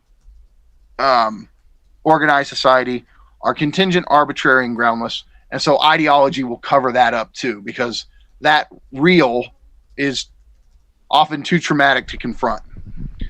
But the point is, the law itself can be a traumatic encounter with the real. Now, we're switching senses here, because the whole point, like, that's what it is for the kid.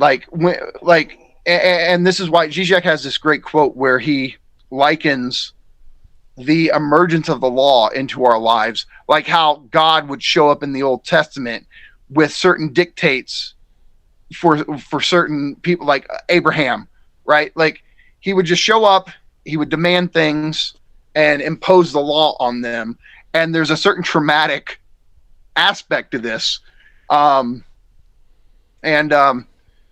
It's not just, oh, isn't it so great to be in the law? I mean, on the one hand, it does. Like, if you don't get integrated into the law, if you don't truly assimilate the prohibition into yourself, you end up a psychotic, according to Lacan, right? Which is worse than being a neurotic like you and me that deal with all these doubts about what's right, what's wrong, how, legitimacy of law, etc.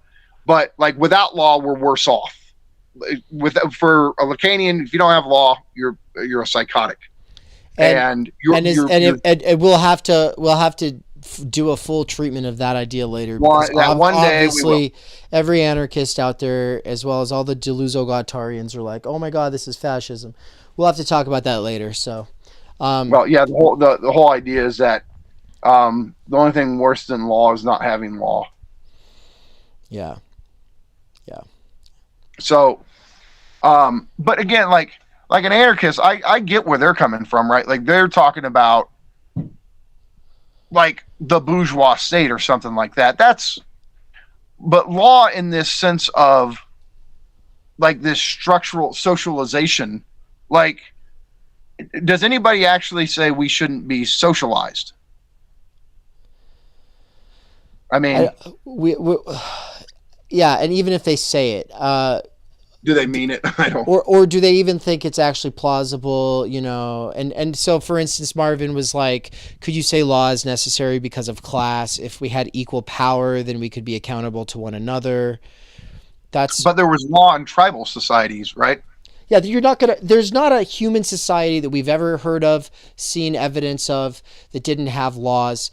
And then norms, protocols. Also, fucking mammals have laws.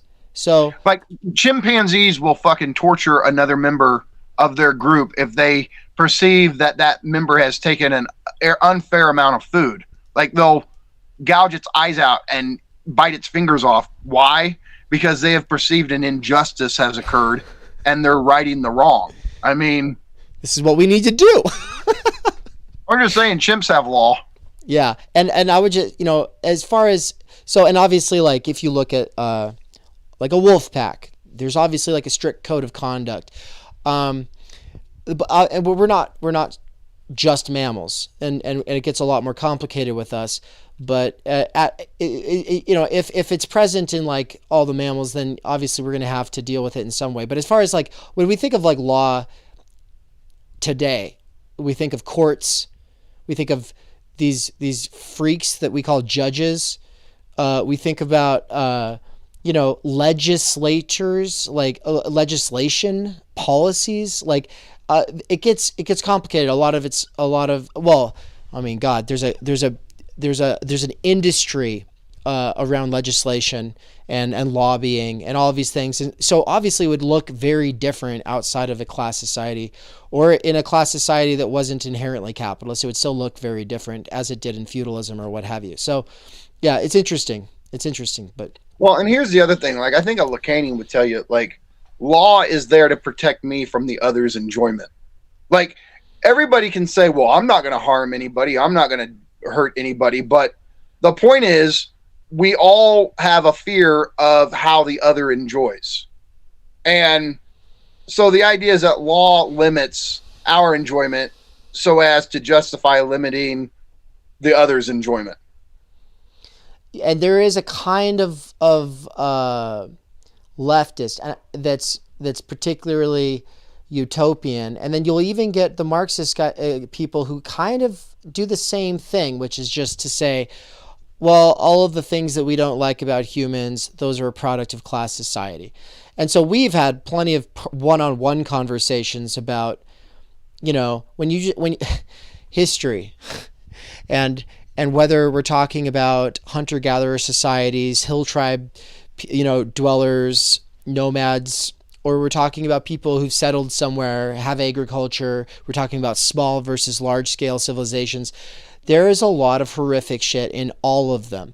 And to act like there's any one stage where there's not is racist, first of all, because you're robbing, this is a Žižek point, you're robbing them of their humanity, which part of being a human's being flawed and having a fucked system that you're in. And yeah, we're in a particularly fucked system, but you take any other one and go, do you want to live in it? Well, why not? And it's not just because they don't have air conditioning. It's because their form of enjoyment often, like it's traumatic to you. Yeah. Like, I mean, the Vikings, right? Think about the Vikings. Like, when you read about how they enjoyed themselves, yeah. Yeah, it's well, quite alarming. Half the people I have in mind would say, well, that's just white people. I would say to anybody who kind of lives in that, tension that we just described, you just got to read up on, I'd take it all with a grain of sand because the person's a bit too Jungian for my taste, but look into Lloyd DeMoss, the history of childhood. Like, this guy's been writing about the history of childhood across cultures for 1,000 years, and his project spans different societies for 1,000 years, and just read up about it, and he doesn't go, it's not like he goes softer on Europeans. Europeans were absolutely terrible to children, and still are in many ways, and as we are in this country. But the point is there's not a golden age for childhood in some previous society that you'll be able to find, unless you're reading a quote unquote history where the person's like, let me tell you about how we're like pure and the opposite of everything we don't like, that is all you or the other that we don't like, right. Which is pure ideology. Exactly. Okay, so let's kick into the ideology part here. So I want to start off with this great quote from Žižek. He says, Hey. Say what? I said, hey. It's a Žižek quote. This is the first one of the stream. Is it? You were reading Jody Dean earlier. I don't know if you had quoted Žižek yet. Yeah. Okay, good. Okay, so he says, to be a Marxist today, one has to go through Lacan. Now, a lot of Marxists probably aren't going to be fans of that one, but I do wholeheartedly agree with this. And I mean, the book I'm writing right now, you could say, like, it comes out of that quote. The idea is that for the left, or for anti-capitalists, to fully be tapped into the spirit of Marxism, we have to have a working understanding of libidinal economy, which is to say jouissance. We have to understand how jouissance functions in ideology and in politics in order to meaningfully oppose the capitalist system. And so this is why Žižek is a kind of Marxist to this day, even though he's not going to talk like a traditional Marxist, because he's not a traditional Marxist. He's a Marxist in the sense that he does want us to have a true, not like the politics of resistance where we just enjoy inherent transgression and we never actually challenge the system. He wants us to be able to challenge the system. And for him, it involves a working knowledge of how jouissance functions in ideology. And so we got to contextualize his theory of ideology. He wrote this book at a time where especially European academia had basically declared, like, oh, we're living in a post-ideological society. Fascism failed, communism has now collapsed in the Soviet Union. Remember, I mean, this is in the late 80s into the early 90s. So it's like, okay, this is the era of Francis Fukuyama, the end of history. Liberal capitalism is won. There's no big ideological debates to be had now. So we're living in a post-ideological society. This is where Žižek just comes in and kind of starts wrecking shit. Like, I mean, you could almost say like Žižek's basically said to European academia, the 90s called, they want their post ideology back. Like, especially now, right? I mean, when we've lived through the last decade, the culture war, the rise of the alt-right, the rise of the Bernie Sanders movement, all of this, you start going, yeah, we're not as post-ideological as certain liberal leftists were declaring us to be in the 90s. And so, I mean, that's what his example of the three toilets does. I don't know if, I mean, his whole point is that the ways that the Germans and the French and the English, the British/Americans, we all have different toilet designs. And what his whole point is that each of the designs reflects the like unconscious ideology, or at least the unconscious beliefs of those different societies. And so the point is like, okay, you can go to a conference and you can say we live in a post-ideological era, but when you go into the bathroom, you're sitting on a toilet that's thoroughly ideological, right? And so that's his whole point with the three toilets, is that we are far from living in a post-ideological society. You still there, Dave?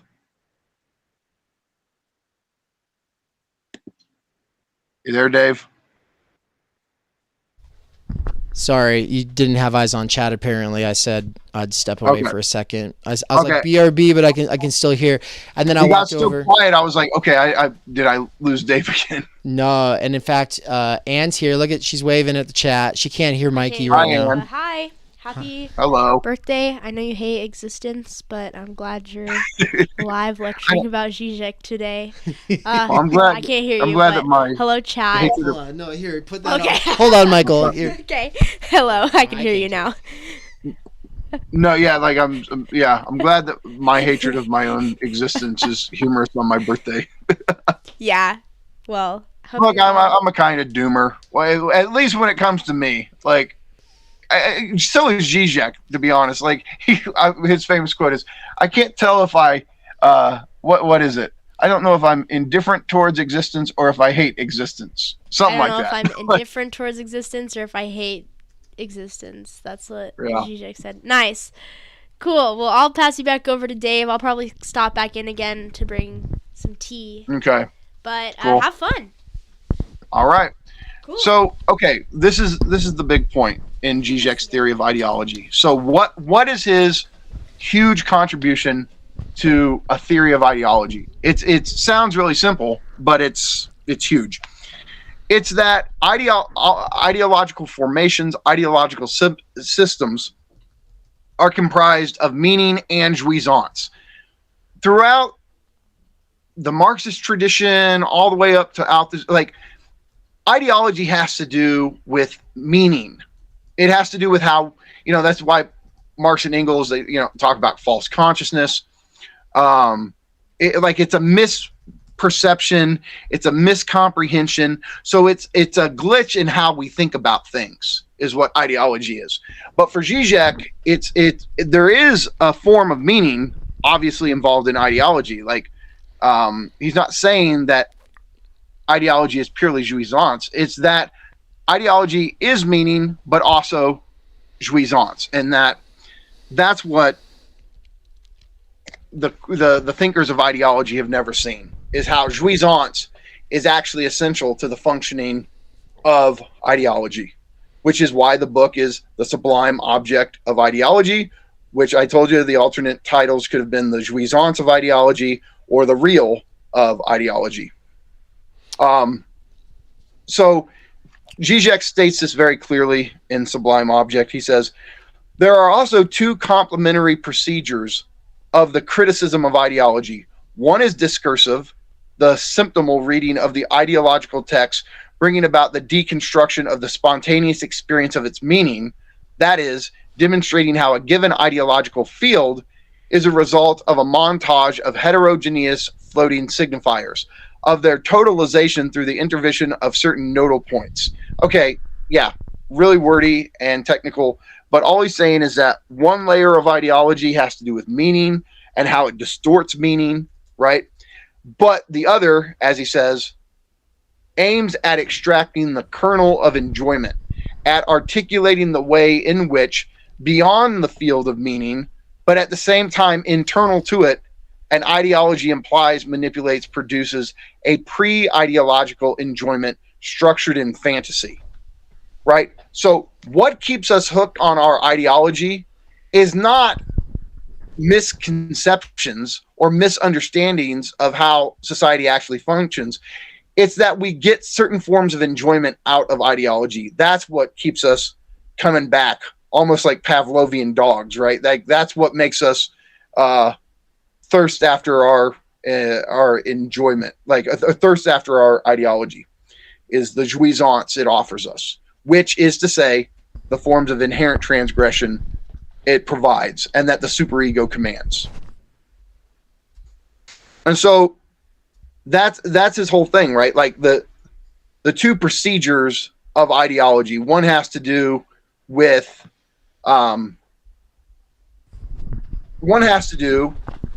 meaning. One has to do with jouissance, right? But at the same time, ideology itself has two procedures other than just meaning and jouissance. So this is how he describes it this is probably the best introduction to Žižek's work. It's a book. Nobody seems to read this book, but it's called Conversations with Žižek. It's just a series of interviews with him. I cannot recommend it enough. It is so clear, and he covers so much theoretical ground, and it's almost like the interviewer, he's able to kind of corral Žižek to stay on topic in a way that he doesn't always do in his books. So in a way that no interviewers ever do when they have the honestly, opportunity. yeah, like it's really good. Let me say a thing really quick. Let me get upset really quick, okay? Like, look, okay, if you've gone into like the old European graduate school lectures that Žižek gives, like you can see him like dealing with concepts, just doing theory. Almost anywhere else you see him, he's going to be kind of memeing, and he's still doing theory to some degree, but it's like, I mean, when we met him, he showed up. I mean, we saw him coming a mile away. He had a pack of his boys around him. And he comes walking up, and then we were like in the thick of it. You know, we were part of it as well. And the guy is just literally nonstop. The guy does not have an off button unless he's listening to a speaker, which, you know, he does very politely. But when it's his turn, he goes, and he's telling jokes. He's talking about history. So, I mean, it's pretty much jokes and historical anecdotes. That's the main thing. But he brings in Lacanian concepts and Hegelian concepts all the time. All right. Okay. But when people have him on their fucking podcasts, they don't get into the theory because they don't do all this reading. And if they do all this reading, they don't have all the background knowledge that you were talking about at the beginning of this. So all I'm saying is, like, my bucket list thing, someday, I more than anything would just love to see Mikey and Žižek or Slavoj have a chance to actually just talk concepts for a while. And I'd kill to see it.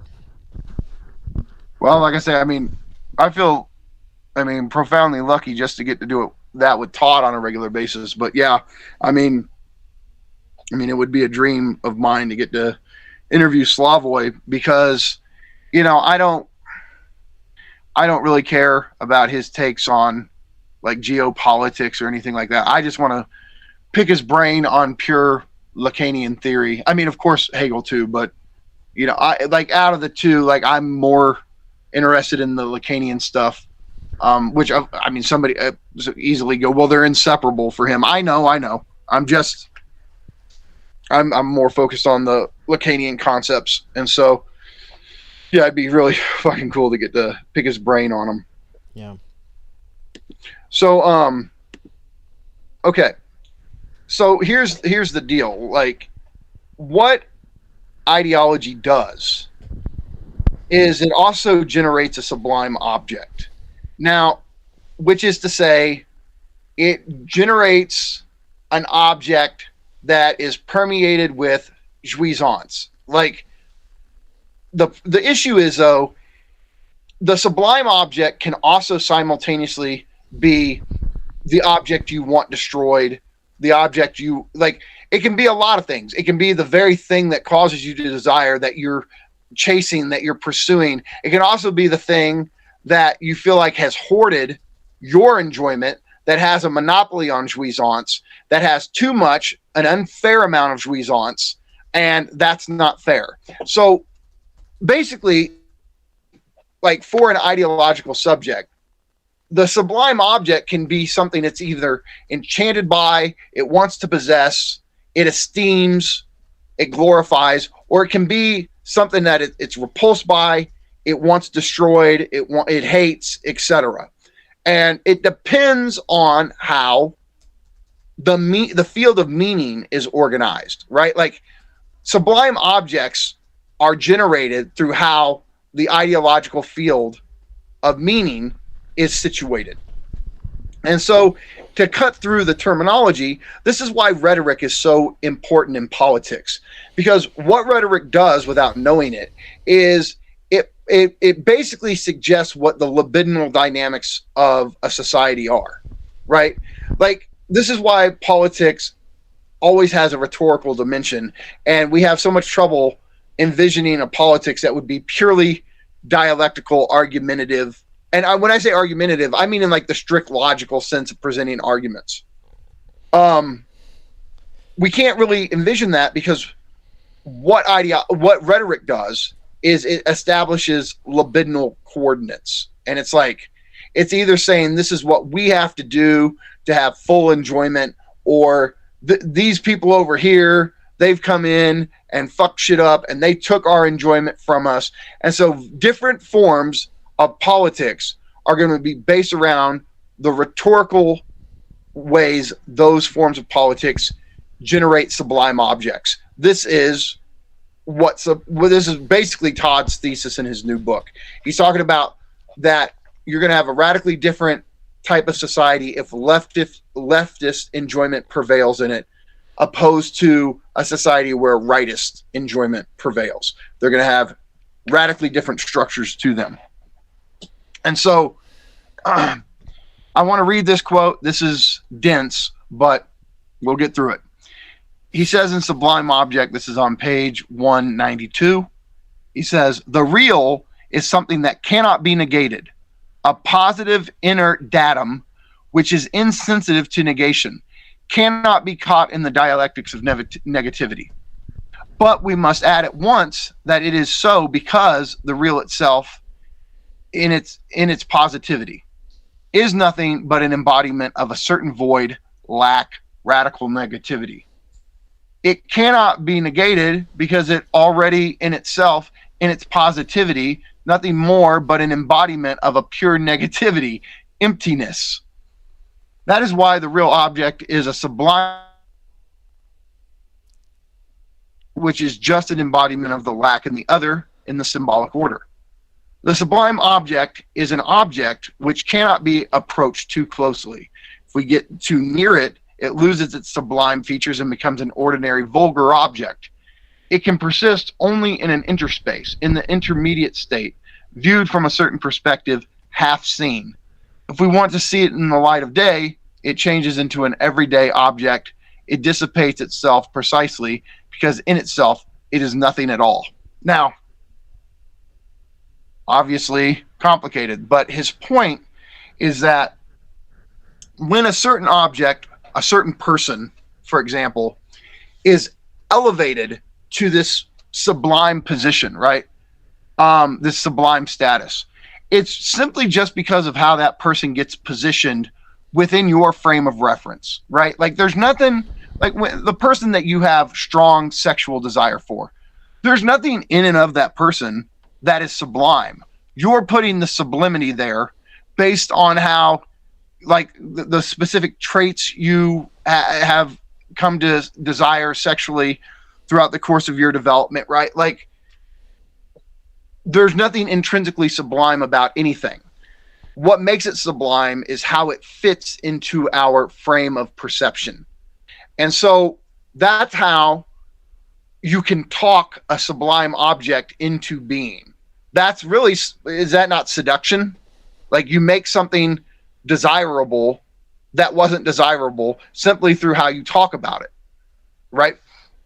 And so the whole point is that the sublime object is an ordinary object that we basically project objet into, which is, again, it's a nothing. That's why he's so big on emphasizing that the sublime object is a nothing, but it's also a positivity. And that's where this gets tricky, but it's a positivity precisely because its real causal effectivity in our lives is undeniable. Like, it organizes our lives, our personal lives, it organizes our social lives. It is the nothing that has more positive effects than most positive things. And so that's the trick of ideology, is that ideology, through how it totalizes society, how it rhetorically describes society, generates a sublime object outside of society that itself defines the society. And again, I know that is even wordy in how I just said it, but the whole point is that no objects are sublime in themselves. It's ideology itself that produces sublime objects. And it's sublime objects that also reproduce ideological systems. And what's a sublime object? And what's a sublime object? Yeah, right. I know. So here's the point, right? Let's take the classic example. There's nothing intrinsically, overtly libidinal or phantasmatic about Jewish people. It's how Hitler and the Nazis talked about Jews that made it like they had this excessive supplement inside them. They have stolen all of the Germans' enjoyment and they're hoarding it, right? And now the Germans are suffering. They've taken a loss because the Jews have this excessive dimension to them, this excessive relationship in relation to enjoyment. It's all concocted. It's not real. Jews don't have any special relationship to jouissance, more so than anybody else. But they get fixed in the sublime position, the position of excessive enjoyment, based on how they were talked about. Now, when we get into like this, I'll just call it the semiotics of ideology. But when we get into talking about the master signifier and the quilting point, this is like the Lacanian Žižekian theory of language or signification, right? And the whole point is that it's through how we organize our meaning that certain groups, people, or objects get positioned in the sublime position. Now, on a personal level, the sublime object can be, again, I've told you, it can be the thing you feel like has stolen your enjoyment and is hoarding it, and so it's like this repulsive thing you want to destroy, or it can be the thing that you're lusting after, that if you could just get it, it would fill you in, right? So like somebody like a consumer could just, if I could just have that one car, everything, like my life would be so awesome, right? Like they keep living the consumer life and going through the motions on the phantasmatic hope of attaining some sublime object that's out of reach. Okay. So that's the trick, is that the sublime object can be something you want to possess, or it can be something you want to see destroyed. It depends on how it's made sense of in your ideological framework. Cool. Did that help? Yeah. Okay. Just So the smile and point nod, is- people. So yeah, the point is, politics has an essential relationship to sublime objects, and that's what's crazy. And so the subtitle of Žižek's second book was Enjoyment as a Political Factor. Problem is that book has very little to say about enjoyment as a political factor, but sublime object of ideology does. That should have been the subtitle for sublime object of ideology. So here's the whole point. Again, politics is the politics of enjoyment. And once you start to see how politics is always trying to produce scapegoats, like, oh, here's why we're not enjoying, right? It's these Mexican immigrants, or it's the Jews, or whatever, right? There's always a scapegoat to blame on why you're not enjoying or why things have gone wrong. And politics is based around that. And the politics that does that is always, it's rightist politics for the most part. Okay. Recently we see maybe instances of this on the left, but of course, leftists do something unique so a lot of the time, and Todd talks about this in his book on identity politics, a lot of the times leftists still operate in a form of rightist politics because leftists, they'll just internalize the scapegoat, whereas the rightists want to say, oh, it's this marginal group over here that's not the majority of society, etc. Leftists will do this same scapegoating thing, but it's, oh, they're not true leftists, they're counter-revolutionaries, they're this or that or the other. And so, like, Dude, leftists will do it through scapegoating other leftists. I'm going to save all my thoughts on this for a future chapter of a book, because I at this point I'm like, I don't know how he could possibly maintain that, but I have to read his book first, so we'll just move on. We got to get back to Žižek here, but well, the point is, I mean, Žižek sees this kind of thing happening too on the left, but anyway, so the point is, politics of enjoyment, it's based on how it indicates, or now look, do politics actually sit there and talk about jouissance? Of course not. But it's always trying to tap into our fantasy space about what society could be like, or what we could have if this or that or the other was, if these events occurred, right? If these changes were made. right. So for Žižek to understand politics is to understand how jouissance factors into it. So every social order has built-in antagonisms, or built-in symptoms, as he calls them, right? So in a sense, these are the real deadlocks of a symbolic order, that every society has built-in problems or built-in inconsistencies into it. And so what ideological fantasy does is conceal these points of antagonism or disruption or inconsistency. And so ideological fantasy, therefore, it answers, it tells us how to desire. It tells us, okay, all of these things are wrong. All the people around me that I care about, they're going through problems, or they have lacks in their lives. This is what I need to be in order to fill in these lacks, in order to satisfy the desire of the other. So it's like ideology is telling us how to answer the question of the other's desire. It's telling us what we have to do to make other people around us happy.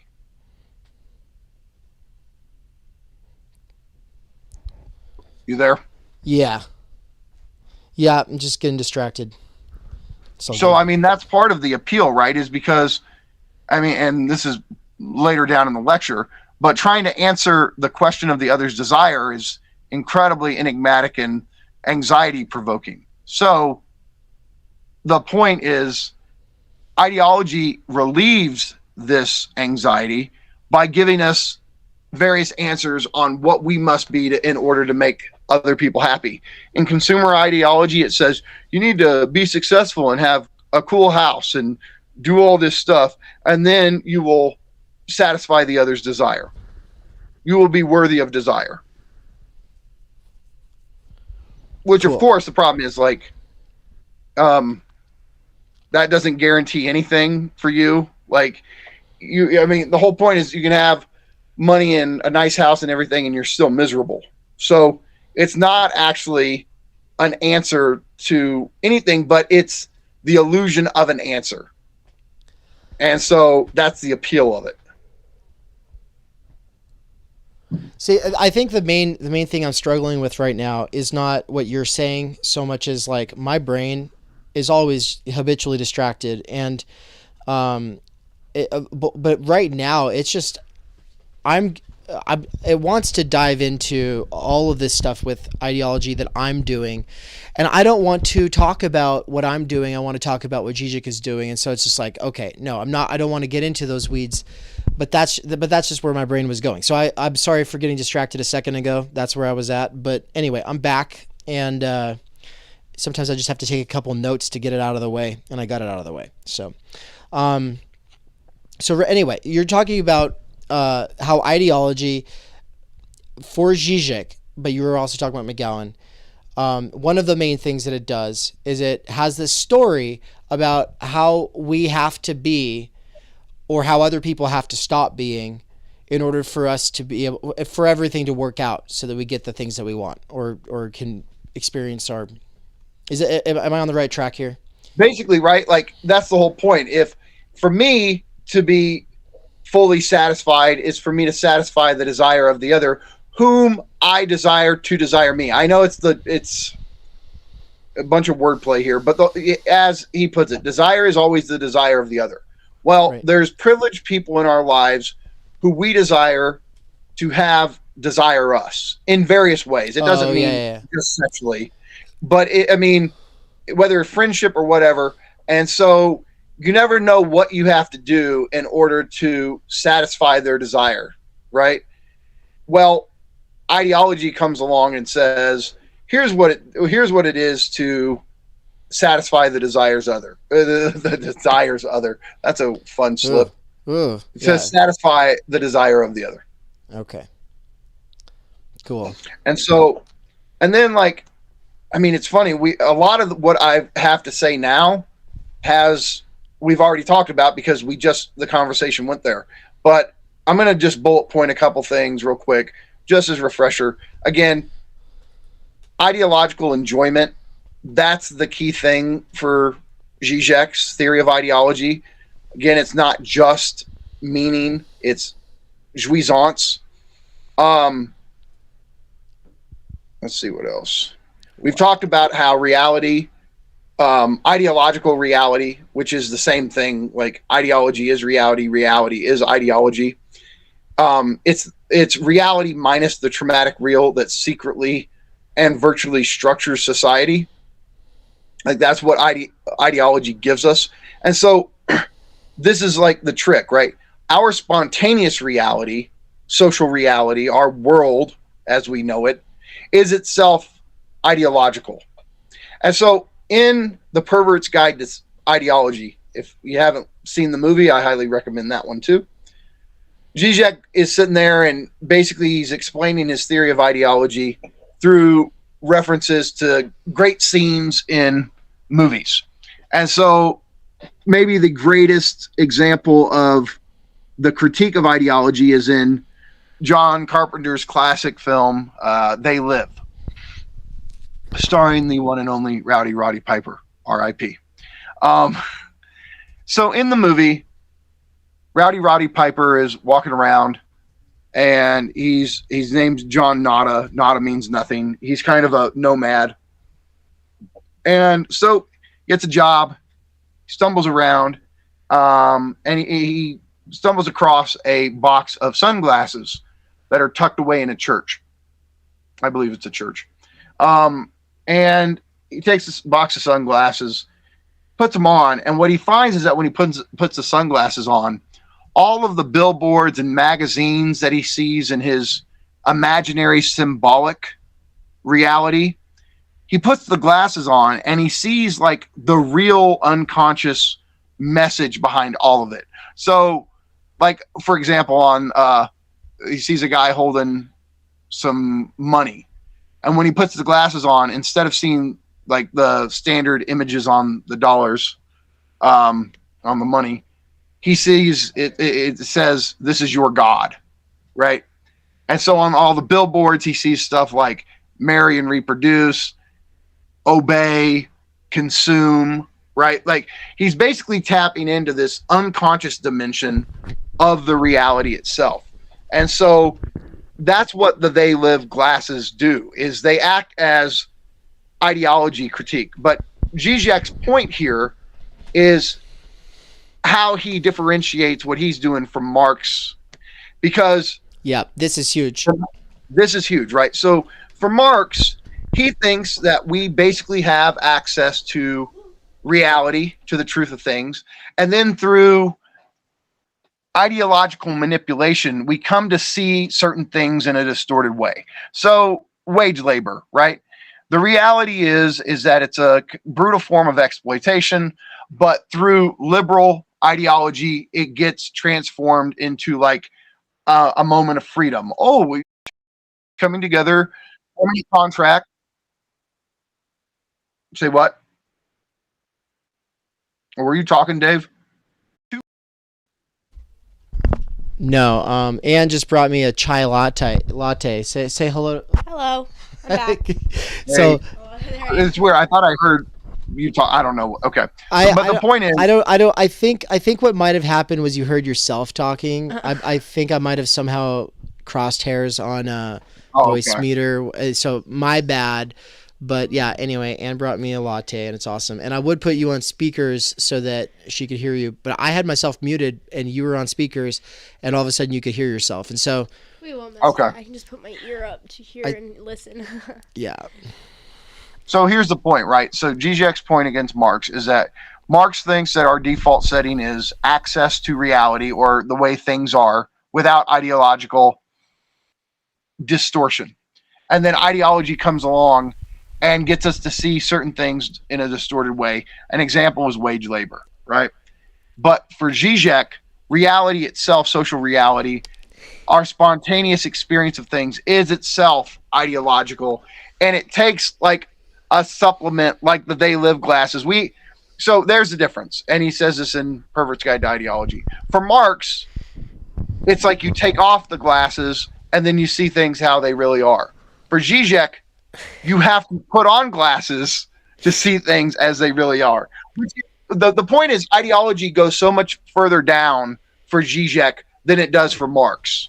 That ideology is basic spontaneous reality for us. Whereas for Marx, it's like a cognitive or miscomprehension. Like, okay, you think about somebody who just has a mistaken idea. Like, David Lynch is the movie director who directed Blade Runner. And then you just go, hey, he didn't, that was, Ridley Scott directed Blade Runner. And the person goes, oh, okay, my bad, it was a mistake. Like, Žižek's point is like, that is not how you do ideology critique. If it was only that easy to break people out of ideology. The point is, ideology is not like the false consciousness like of, oh, I've just been taught to see a certain thing in a mistaken way. No. Like, our whole sense of worldhood is rooted in the ideology of that worldhood. And it's far more traumatic to confront ideology than it is to, like, it's not traumatic to realize that, oh, you thought one director directed a movie and somebody corrected you. That's not traumatic. But to confront ideology is thoroughly traumatic because it involves these fundamental forms of our enjoyment, and like the way we enjoy is actually why we are exploited, and like we enjoy our own exploitation, all these kind of things. That's far more traumatic. And so, yeah, that's basically the point I wanted to make with that. But and then of course, so Pure go ahead. ideology. I'm gonna go. Thank you for bringing me the latte. Thank you for your Žižek impression as well. We've only had a couple on this stream, so we're doing a good job. But you can hear me. You're there, right? Yep. Yeah, so one thing is I did put up a They Live meme onto the screen, and I didn't even know what it said. I just grabbed literally the first one that comes up for me. But it says, so with the sunglasses on, people at a protest holding a sign with it's basically it's got the MasterCard logo on it, and it says MasterCard all big on the one side. But yeah, he's reading, he's got the sunglasses on, and it says, "Give us your money, homos." And then he takes off the sunglasses, and it says, hashtag acceptance matters. Now I think that it would have made more sense to do this meme in the other order, so I thought it was kind of a weird meme. But anyway, that's sorry everybody, that's just the example that I found, the first one that I pulled up. But you've seen the memes, you know what it's talking about. And so yeah, sunglasses. But for Žižek, when you've got them on, you're actually deeper in it. And I would say that for me this makes sense, but the way that it makes sense for me is dangerous. So let's do a meta commentary thing really quick. We have this habit to try to take everything that we're hearing whenever we listen to theory and relate it back to whatever we already know. This is what Byung-Chul Han says in a very Levinasian way, happens in an age of positivity and narcissism. So an era of positivity is an era of narcissism. And so anyway, the point is that otherness and negativity and things that you don't understand or things that might contradict what you believe run so counter to an age so obsessed with the self, constantly what's the right word? Making adjustments to its identity and just curating identity as a way of consumption, right? And which is obviously a very self-focused or obsessive kind of approach.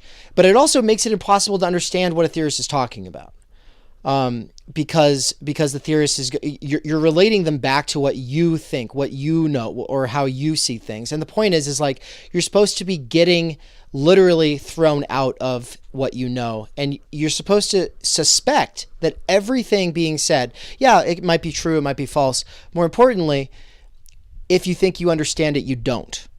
Okay, and so bringing this back around, I'm worried that I'm doing that with this because, but okay, so you've got two experiences on the internet right now. This is what this makes me think of. You got two experiences on the internet right now that are sorts of metaphors or analogies borrowed from the idea of enlightenment. And one is called waking up, to where you say woke in an unironic way, like you got woke about something. And then the other one is to be red-pilled, right?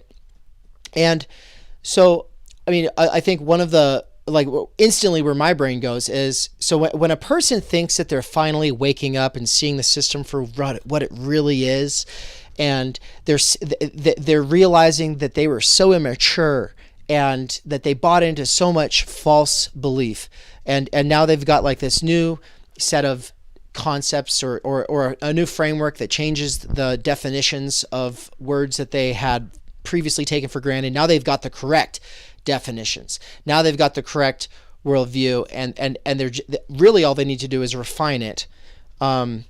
Is you're saying at this point, Žižek says, no, it doesn't matter if you think you're red-pilled or woke. The more you think that you are waking up, the more in the dream you actually are. Is that no? No. Okay, the good. point is, the they live glasses, when you put them on, you're seeing the real of ideology. You're actually getting tapped in to all the unconscious dynamics that are going on that are organizing your conscious socio-symbolic reality. And so for him, like, he does think we can wake up, so to speak, whether you want to call it woke or red pill, that doesn't really matter. I mean, okay, it's funny we use that because when he talks about the Matrix, his famous line is that I want a third pill. right? And so the third pill, as far as the Matrix examples go, okay, so we all know red pill is you just wake up into the real reality, opposed to living your life with the blue pill in the illusion, right? Žižek wants a third pill, let's call it a green pill, because what he wants is to be able to see the reality of the illusion. And what he means is, like, that's ideology. Like, ideology is illusory, but it also is reality. Like, it configures our whole world.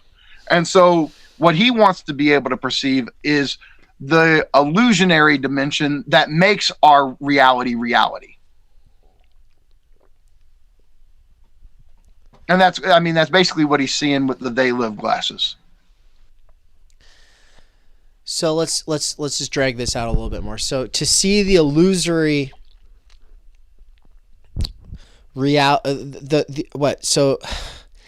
So you're not just seeing the illusion. You're actually realizing the illusion structures our reality, but you're trying to see how so the question is how does it structure our reality? That's what he says? That's why he wants to So here's the point, right? Like, so fantasy, right? Like, if we have certain fantasies that tell us, like, this is how you satisfy the other, or this is how you satisfy your society, or, right? Like, this is what you got to be.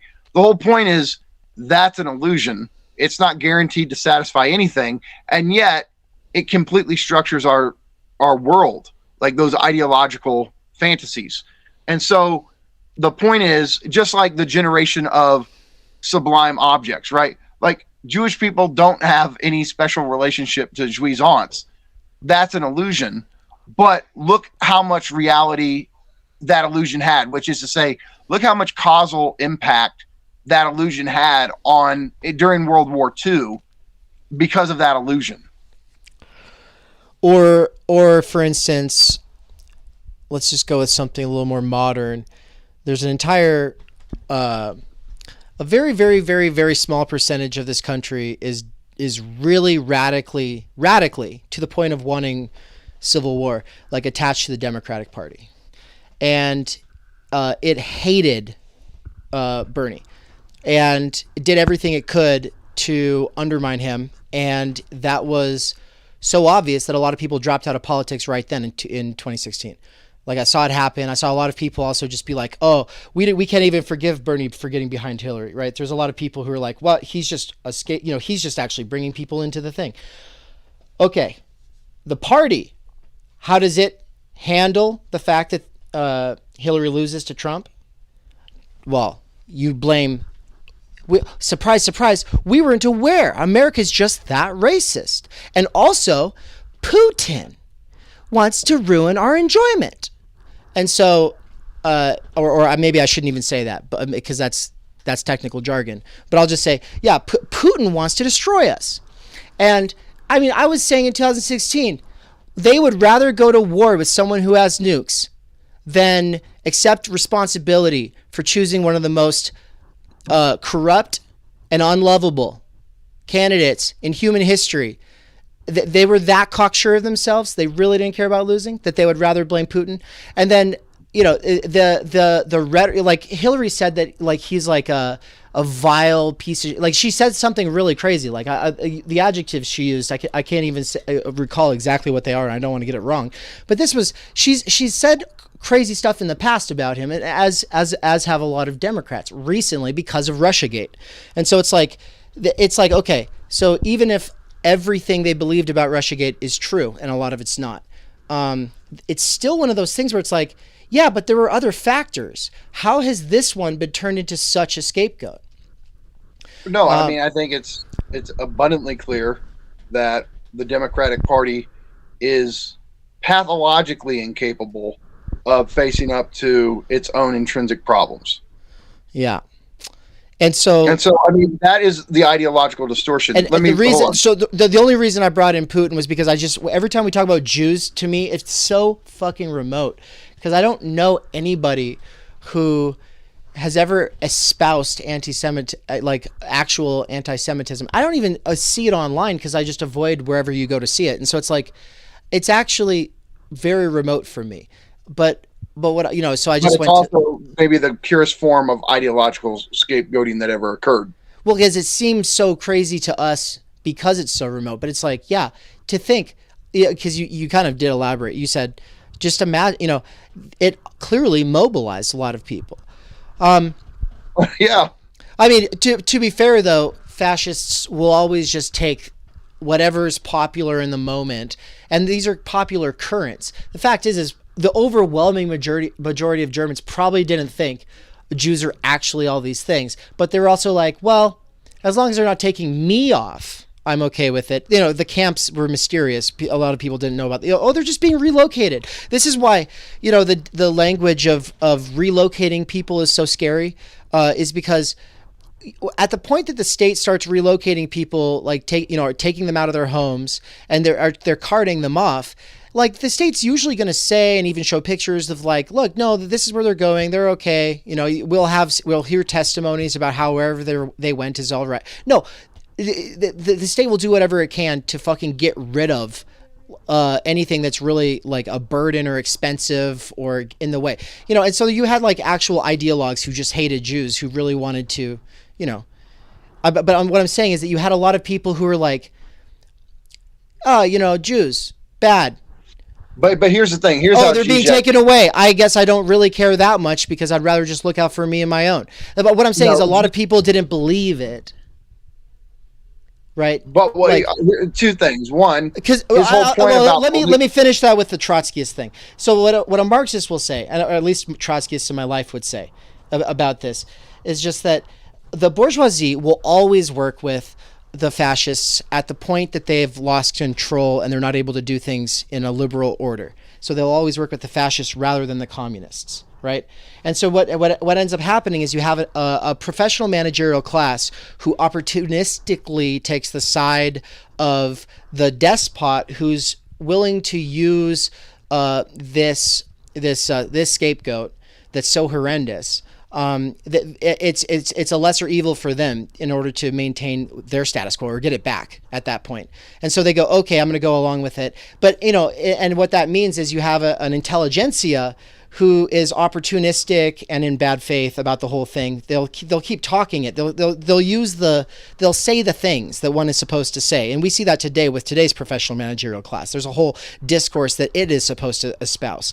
Point being, the lower class people, the uneducated people, the easily manipulated people, the people who are going along with it, the people who have been being radicalized and turned reactionary, they believe it. They absolutely believe it. And at that point, it is powerful and it is motivating them. So I just had to clarify because I didn't want to leave that hanging where it was at. All right. Well, two clarifications on my end, too. So, one, Žižek's whole theory of belief or ideological belief is that no one actually has to have a first-person belief for the belief and the ideology to function. Right. We go along with things not because we feel like we have a first-person belief in it, but because we think everybody else around us has a first-person belief in it. So you can have a belief that functions even if nobody actually has a first-person belief in it, simply because they believe others believe. Exactly. So, you know, we talk about transference is the subject's supposed to know. We can easily talk about belief as the subject's supposed to believe. But there is, I mean, it's almost irrelevant whether or not there is a first-person belief in somebody. The point is there a belief that there's a first-person belief in the other? And that certainly was the case in Nazi Germany. Second, Žižek says, look, like when it comes to ideological fantasy, like the frame of fantasy where you're looking at people through this phantasmatic lens, it's not that you have to view them as like actual monsters. All the fantasy has to do is raise your suspicion about them. And he goes out of his way to talk about it like that, where that's why, like, when I heard Trump start doing these like suggestions or whatever he was doing, like it always raises raises an alarm in me, because whenever some political figure is trying to raise your suspicion about a certain group, like that's all it takes is for you to suspect there might be something with them going on that's wrong or whatever. And that lens of suspicion, it's not the lens of, oh, they're a monster or they're inhuman or whatever. It can go there through suspicion, but all it takes for somebody to go along with it is suspicion. So in a sense, the most powerful factor is not the person who is just like, Jews have literally ruined the world, I fucking hate them. It's the person who's like, I mean, maybe. Honestly, yeah, that's it. Yeah, that's fair. And okay, yeah. Žižek talks about these two procedures of ideology. So this is a great quote. I was going to read it earlier and then whatever, sidetrack. But this is from Conversations with Žižek. And so in Sublime, this book of interviews, it came, I want to say, anywhere like 10 years after Sublime Object. And so throughout that period, he had been refining what he thinks, how, like the structure of ideology, what ideology does. So he's going to say like, oh, I have an issue with my old definition of ideology. So I'm going to read that. But then in the next paragraph, he basically goes, yes, of course, what I just said works, but there's another side to it. So the point is, he maintains what he thinks ideology is as presented in the Sublime Object of Ideology, but he has a kind of like amendment or a second aspect that he adds onto it. So he says, I am no longer satisfied with my old definition of ideology, where the point was that ideology is the illusion which fills in the gap of impossibility, and inherent impossibility is transposed into an external obstacle. Now, okay. Yeah, please. So that's really important. So what he's saying he's doing in Sublime Object is he's saying, look, there is like this point of antagonism, inconsistency, traumatic gap in a social order. Now, in capitalism, we can say it's the class struggle between proletariat and capitalist, right? Yeah. So that's the gap of impossibility he's talking about, right? So what the point is, there are structural deadlocks, structural conflicts, structural problems baked in to every society, especially capitalism, okay? So the point is, though, all right, these are intrinsic impossibilities, intrinsic contradictions, intrinsic antagonisms.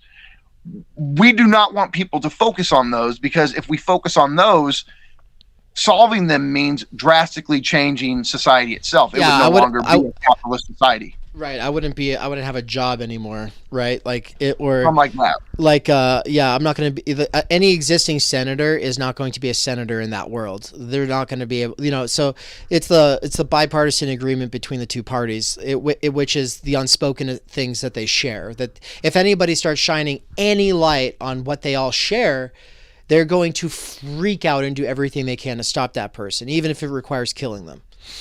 Exactly. Yeah. And so what he's saying is that what ideology primarily does is it takes one of its structural contradictions baked into the society itself, and it transposes it onto an external obstacle. So the issues leading up to Nazi Germany, in Germany, were all these structural issues, economic, political, etc.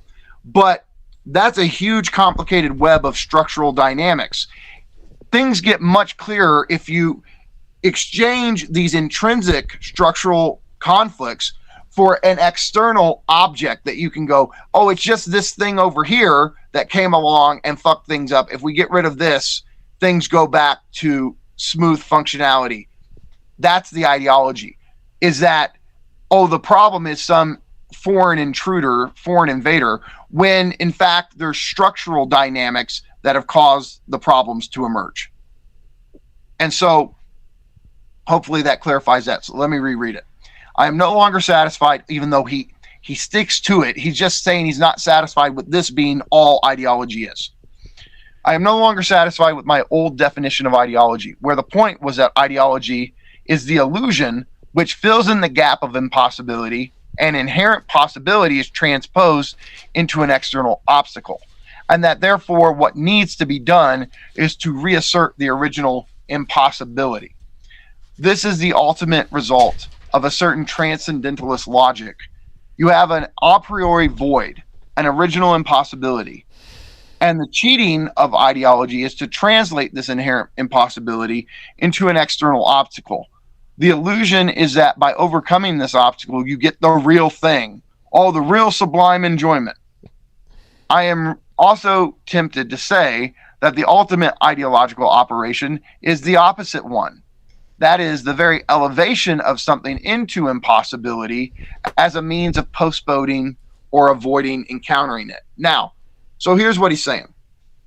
On the one hand, ideology takes some built-in impossibility, something the society just cannot do, cannot resolve, and then it displaces that onto some external thing, the Jews, the Muslims, the whoever you want to blame, a scapegoat, and say, okay, if we get rid of that, then this problem we're facing, this impossibility gets resolved. Okay, but then he comes along and sees also this other operation, which is I'm going to elevate something into impossibility as a means of postponing or avoiding encountering it. This is another thing ideology does, which is to say it's kind of the promise of a better tomorrow. It's saying like, okay, there's something impossible in our society. Here's why we can't achieve it right now. But, and it continues to be postponed and avoided, but we still seek to reach that thing eventually. And so then he goes on to clarify this a bit. Again, I am almost tempted to turn the standard formula around. Yes, on the one hand, ideology involves translating impossibility into a particular historical blockage, thereby sustaining the dream of ultimate fulfillment, a consummate encounter with the thing, jouissance. On the other hand, ideology also functions as a way of regulating a certain distance with such an encounter. That's what he's saying. Ideology tells you why you don't have the enjoyment you fantasize about. Like it justifies to you why you lack. And so in capitalist society, there's all kinds of ways, people are struggling right now. People can't live the old standard of life that consumerism was based around, right? There's all this stuff going on. And so ideology will tell you why you're not getting the thing. And when it tells you why you're not getting the thing, it avoids, again, well, you're not getting the thing because of structural reasons. There's some sort of thing that's elevated to this position of impossibility. And so the point is, it keeps you desiring. It keeps you invested in the ideological system, because if we just push forward, if we just get through whatever obstacle we have, this system is going to give me the enjoyment that I believe it promises me.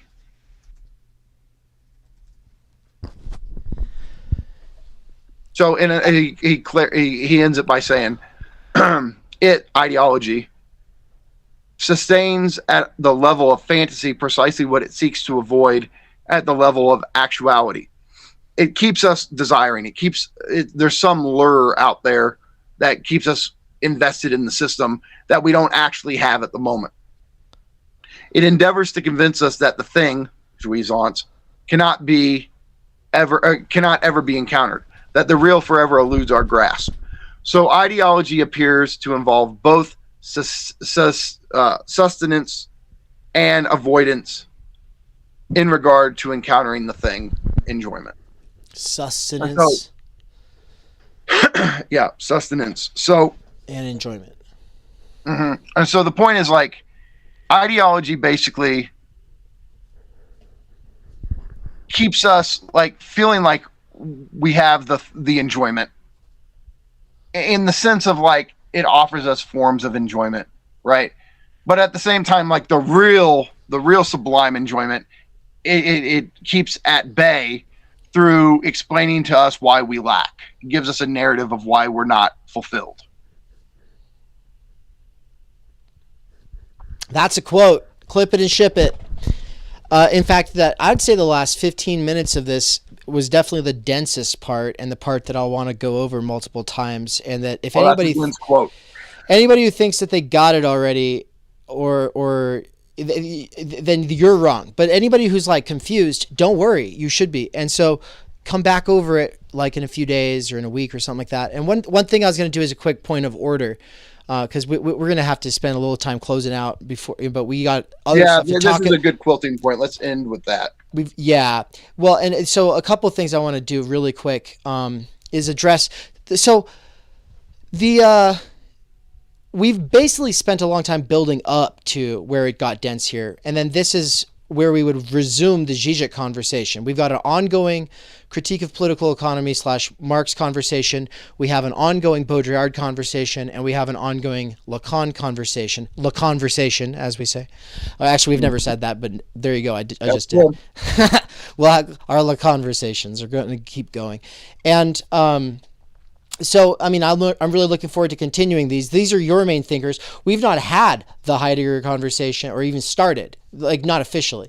And then obviously, like there's Nietzsche. All of our shared thinkers are people that will have an ongoing thing going there. But right now, you're focusing on Baudrillard and you're focusing on Žižek because they're your main two in your book. And so you're writing. Well, maybe you'll make a little plug for your book, but before we get to it, though, I want to say something to everybody. So Elle said that that thing about if you think that you understand it, then you actually don't. Elle shared a Wikipedia link and said that meanies, like mean people, also use this. Or can also use this. And I want to talk about why that's so it's what this is in this context is a thought terminating cliche. That's what the Wikipedia page is for. So that would be to say that if in a lecture you say, if you think you understand this, you don't, keep going. But focus on understanding for the time being. To say that can be a thought terminating cliche, and therefore, and this is where Elle kind of brings it in, like by meanies, we're talking about cult leaders, despots, sophists, rhetoricians, whatever you might want to say, manipulative people who use thought terminating cliches to end. I'm going to define it really quick. A thought terminating cliche is a form of loaded language intended to end an argument and quell cognitive dissonance. Its function is to stop an argument from proceeding further, ending the debate with a cliche rather than a point. Some such cliches are not inherently terminating. They only become so when used to intentionally dismiss dissent or justify fallacious logic. And I do think that we see this behavior all the time in theory circles, and I've been to conferences where you've got grad students or professors talking, and then if in a disagreement, they'll make some kind of like, oh, you just have to understand all of these books and all these thinkers, and you have to, and they use that as a way of getting out of a real conversation or a real argument. But you'll notice this is not a debate stream. We're not having an argument. What this is Michael has put hundreds of hours into a topic and is giving a lecture on it. And so we're literally here to take notes and literally work for years to try to understand what is here being argued as the world's most, one of the world's most profound thinkers in human history. And that's not a fucking joke. That is an insane burden of proof to have to satisfy.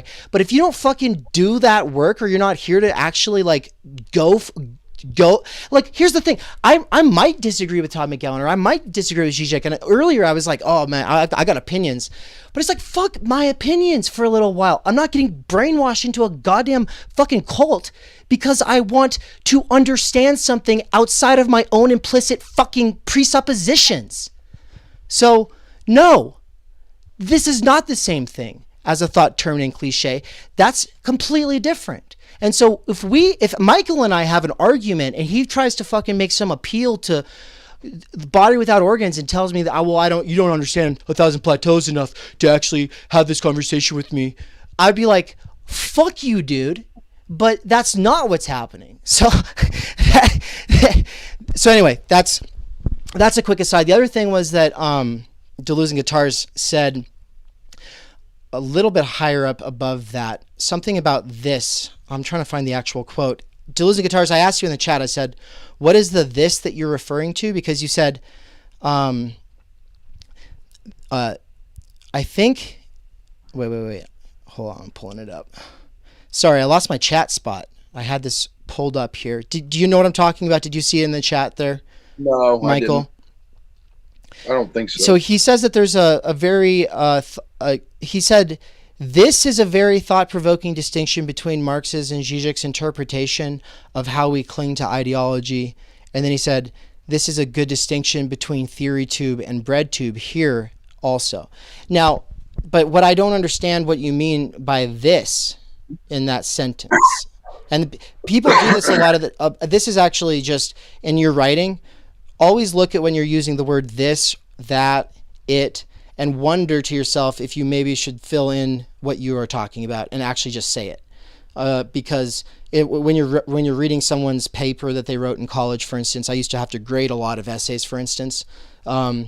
You'll run into a person ends up being like, they're using a lot of these ambiguous or unfilled in placeholders in a paragraph, and then it's like, well, what are you talking about? So what you're saying is something makes the distinction between left tube and bread tube, which I think I know what Deleuze and Guitars is saying here. Okay, what do you think it is?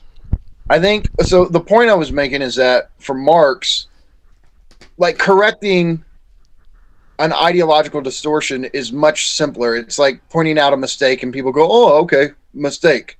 Whereas for Žižek, it can be like seeing how ideology functions in your life can be like an existential crisis, so to speak, if you come to see how it's actually functioning. And I think Deleuze and Guitars is saying, like, theory tube gets at,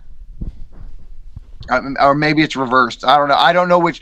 I don't know if theory tube is Žižek and bread tube is Marx, or vice versa. But I think. Oh, you're saying no. This actually is a good distinction between theory tube and bread tube here. You're right. Like, I get it now. I think Deleuze and Guitars, like, what thinker are you linking to theory tube, and which one are you linking to bread tube? So really quick, let me take a crack at it. I think that the point is that Marxists have like this more simplistic theory of ideology. Would that be bread tube, and that theory tube gets at the more complicated? Okay. And then that would be the distinction, and the distinction that obviously there's a lot of leftists on theory tube, but the next thing that he said was that there's a lot more. And actually here he's actually chimed in the chat, so I'll be able to read it here in a second. But oh wait, he actually already explained this. Geez, I didn't get all the way down to the bottom. Thanks though. Us figuring it out was fun, but right, yeah. But he says, my first this wasn't okay.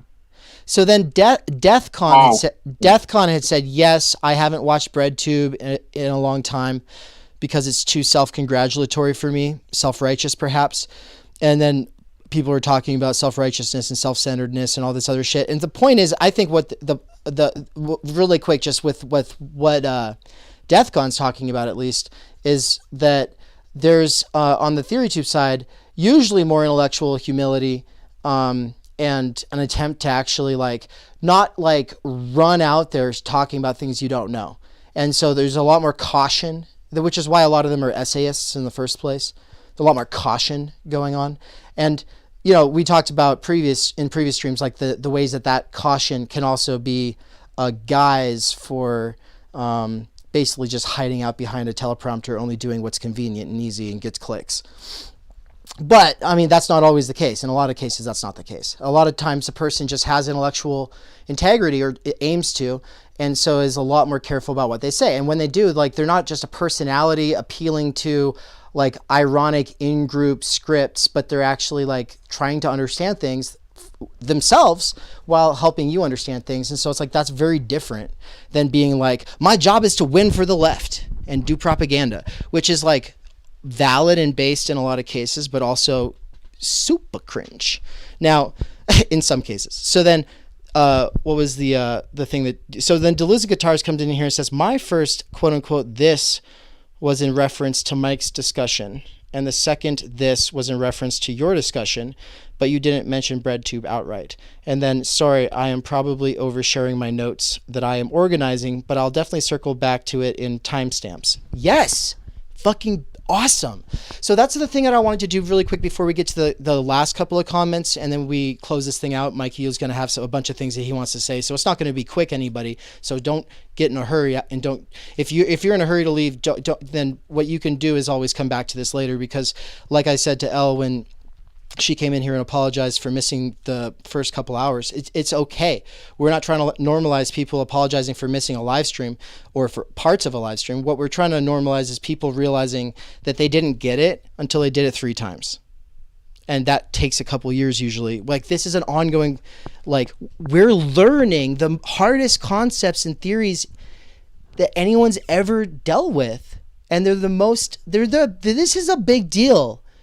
Like, I have a master's in this stuff. It's nothing close to the PhDs that should be like awarded to Michael at this point. But like, look, it's not easy. And so it's real shit, you know? And so, but the one thing, Deleuze Guitars is over here talking about timestamps and doing table of contents. And the thing I wanted to say about that really quick, first of all, if you missed the beginning, which was all choppy and everything like that, I think we should restate what we said earlier. And so we'll talk about that in a second. Actually, no, right now, really quick, let's just acknowledge the fact that on 3 of our videos, 3 of our most important videos are La Conversation, the 3-part, the main 3 in that series so far. Obviously, there's also the Squid Game one and stuff like that. But the Lacan, Intro to Lacan parts 1, 2, and 3 now have table of contents that are pinned at the top in the comment section, and those are time stamped, and that just turned it into a real resource, and so that's a real value added. And the thing I told Deleuze Guitars is the same thing I'll tell anybody who ever does anything that's helpful to this community or quote unquote community or whatever. Like, don't, like, in terms of like symbolic debt, don't ever put more into it than you're already getting from it, because we don't want to have to feel like we have to do anything different. But as long as you feel like you're getting a lot out of it, then fucking go for it. And that time stamping thing is really helpful, and was actually an assignment, because Deleuze Guitars during my 17-hour stream on hybrid literacy took on the first assignment, which was to email me if, I told everybody, I said, if you want to do an assignment for like our Project Mayhem thing we're doing, our meme gang, then get at me in my email and I'll give you an assignment. And sometimes I'll give you multiple assignments. You can choose one. You don't have to do them all. You just like, hey, well, these are things that would be helpful. And so a couple of things that would be helpful, I was thinking, that we want to talk about. Look, if Deleuze Guitars already does a timestamp thing, you know about copy pastas, right? Does everybody know about a copy pasta? You take what someone else said and then you paste it. So something that you can do that would be badass is to take it and then add it into the comment section yourself as a copy pasta, and either just share it that way or modify it by saying in parentheses or brackets or something how you would say it. And you can feel free to overwrite whatever one person says. And the original one will stay pinned. And then if there's a best one that eventually takes its place, then that one will be pinned, but like there'll be a note added about, like there'll be a comment directly under its, giving initial attribution for the initial table of contents. But what I want is to see the table of contents in these video sections, instead of people saying, oh, for the algorithm, no, get in there and take the table of contents. This is if you have time, and modify it or just paste it. And that's one thing that you can do that would be really badass. Did you, Michael, because you did earlier when we first started out the stream, we were having some connection issues. So I don't think that anything we said about Deleuze Guitars' tables of contents actually was heard by anybody, because most people will skip 20 minutes into this stream if they go back to it or go back on it. So do you want to, what did you say earlier? No, I just said it was absolutely a gift. It's so helpful because for me, I don't, I know that I've said things in certain streams, but trying to find them is nearly impossible when I'm trying to, and it's funny, here's like, I guess this is one thing too, just with this, the whole Lacanian Žižekian theory is that it's very much a sprawling text of theory. Like there's so much stuff I find that I forget about it that I said in one of the streams, and then I'll get an inkling of something I said. And I'm like, damn, I wish I could find where I said that or whatever. No, what D&G did for us was a real help.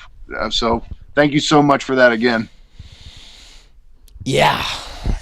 And then, so the other thing that you can do, so an assignment people can do if they want to start doing things sometimes, because what I basically need is a copy pasta gang. I tried to start one when I did Lisa Pleeb and Free the Pleeb campaigns when I was on Twitch and everything like that. And what ended up happening was I ended up doing a lot of streaming, but we didn't end up actually like doing a lot of projects or a lot of quests or missions, and it wasn't gamified. There was not a gamified system. We played with a lot of ideas, and it was a lot of brainstorming, but nothing ever came of it. Nothing like what Deluzing Guitars has already done. And Deluzing Guitars has been around for a while as far as this channel goes.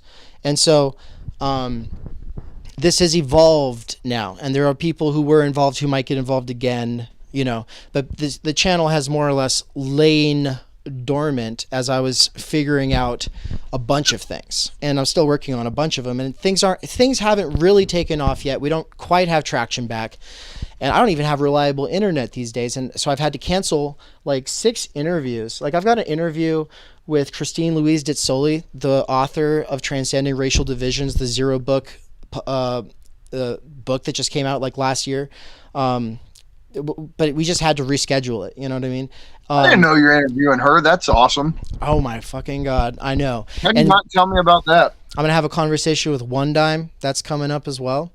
Like, oh, sweet. Yeah. I love One Dime's videos. Yeah. One Dime does great videos. And, I've talked to Epoch Philosophy about doing something too, but Epoch's work. Look, some of these are further out because like Epoch wants to read the book, like One Time wanted to finish Waypoint first, stuff like that. So I'm not going to go on a podcast circuit talking about my work though, because I don't want to attract a lot of people to Waypoint so much as the next book I'm writing, and actually not even I'm writing like 6. So, but one of them, specifically is the book that I will want to go around and talk about, but that's the time energy book, and it's just not done yet. So anyway, but as we get traction going here, there's going to be assignments, and they'll be shared through the Discord, and there will be tiers and directions people can go in the same way that if you go on World of Warcraft and you can choose to be a mage or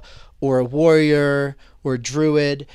In the Discord, you'll be able to be like on the track to be meme gang, mod chat, and what was the other one? Meme gang, mod chat, street team.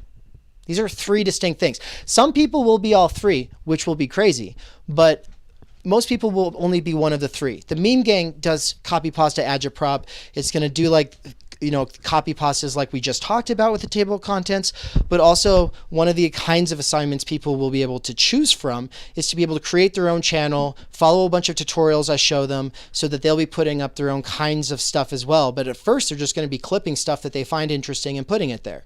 And so you're going to learn how to do a bunch of really cool stuff so that you'll be able to, have your own platform and have your own voice, as you become a theorist in your own right. And so the point is never give more to us than we are giving to you. And the moment you feel like you're getting to that point, like just back off. Just back off. We've got no problem having debts to people that we know. But the main thing is like, don't do a favor like a table of contents or a copy pasta like how we're talking about, and then be like, do you understand what I'm saying? Like what we're trying to provide is a resource that's hopefully so valuable that it will situate you so that you'll go off and do your own thing with what you've gained theoretically and practically. And so just learning how to do a table of contents, and you'll have that to offer other people and your own things in the future. That is a valuable skill. There is a way of turning passive consumption of media into just, I mean, you're working on your doctorate all of a sudden, and it's because you're taking notes all of a sudden. You can watch, a TV show but start taking notes, and all of a sudden it's a part of something bigger. And so there's a way to get a little bit more involved. And obviously making a table of contents for a video is something that, it becomes a part of the thing, and you can always go do your own thing too, but you will. And a lot of people will, because what we're doing, if we're going to be training, I'm going to be training children and boomers and everybody in between how to use open source free software to do everything that I do. And so that stuff's going to be in the Discord. And I'm really excited. Michael has promised to do one video essay if I will show him how to do a video essay and set him up with a computer. And so I'm going to do a fundraiser for a computer for Michael. Does that make me a theory tuber then? You'll be a theory tuber as soon as you've done actually you already, I guess I am videos. Now, maybe. You already are, actually. Yeah, you're part of TheoryTube, 100%. You are literally part. I mean, I guess we are. We're online. We talk. In an unorthodox way, I am. Yeah, it's just you I never use my channel to do it. No, right. You don't have relationships with Deleuze and guitars on your channel. It's here. Now, obviously, if you started doing stuff on your channel, I think that would change.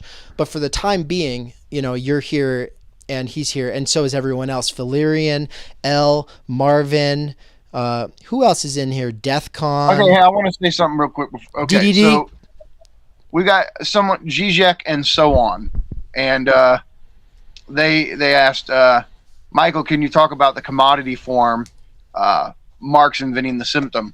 I actually wrote a paragraph. If Žižek and so on is still here, just make a comment real quick, because if you're still here, I'll read what I've got on that.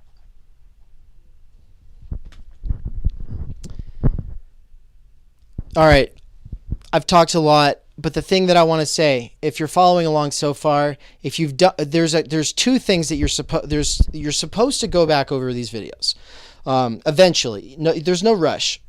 Don't feel the need to do it anytime soon. But the point with this kind of content, whether it's a One Dime video, an Epoch Philosophy video, or one of our streams or whatever, is you don't form a judgment off of the first time you hear it. You fucking think about it. And so you don't use thought terminating cliches in your own mindset or frame of reference to just, I listened to it, I got it. No, dwell on it, go deeper into it, think a lot about it, and obviously never stop critiquing it. And but this is the nice thing: a good critique has spent a lot of time thinking something through it. Derrida is a great example of this, right? People always talk about how he's actually people who present Derrida will always say people think that Derrida was so destructive, but they don't understand. He loves the culture that he is critiquing. He is so immersed in the text of whatever it is that he's talking about. You can see that he respects it, at least. He's an incredible reader, maybe one of the greatest readers in the history of philosophy. And it doesn't matter if you agree with his theory or not. He is. I always have, I strive to be able to read texts with the attention to detail that he had, or to be able to lecture like Heidegger did, right? Right. These are things that you just, because apparently people say it was a good time. They were this was really powerful. So was Hegel, right? So. Okay, so Žižek and so on. So, I wrote a line-by-line commentary of that first chapter of Sublime Object. It's on my blog. My blog's called The Dangerous Maybe. It's on Medium, and there I shared the link. So that one I wrote a long time ago, at least a couple of years ago. So what I put together a really succinct version of what I think. Like, basically, in these lecture notes, I had summaries of all 6 chapters of Sublime Objective Ideology. We didn't come close to getting to these, but let me read this real quick. So, excuse me. The key insight of chapter 1 is how capitalism and all symbolic orders are symptomatic. They intrinsically generate an antagonism that defines them, sustains them, and undermines them. The symptom of capitalism is the proletariat. The proletariat is the impossibility of capitalism. You don't have capitalism without wage labor, but the wage labor is precisely what will come, according to Marx, to undermine the system. So it's both the condition of possibility and the condition of impossibility of capitalism, and thereby it makes it its symptom. So ideology obfuscates this internal deadlock, this traumatic real. The capitalists don't force you to work. There is a fair exchange, right? Like, that's liberal ideology trying to cover over the intrinsic deadlock or antagonism between capitalist and worker by smoothing out that traumatic real. I know it's funny to call this class struggle, but that's what it is. And ideology covers it over by, saying, oh, well, it's, there's a fair exchange, or you're not being forced to work, etc. We can use psychoanalytic concepts on society itself, since it, too, is symptomatic. There is a homology, a structural likeness between the commodity and the symptom, i.e. the dream or the parapraxis, slip of the tongue. So the commodity and the dream are both formal distortions. In other words, the commodity is ideological through and through because of how it conceals the traumatic source of its value, the extraction of surplus value through the exploitation of wage labor. The commodity is the formal distortion that the labor of the proletariat is the source of value. Like, that's what the commodity hides or conceals or covers over, the traumatic source of its value, which is the exploitative labor of the proletariat, right? So that's what the commodity formally distorts or conceals, and that's its ideology. So the commodity is a magic trick that the commodity is a magic trick that makes value-producing labor disappear under the illusion of the commodity as its own intrinsic source of its value.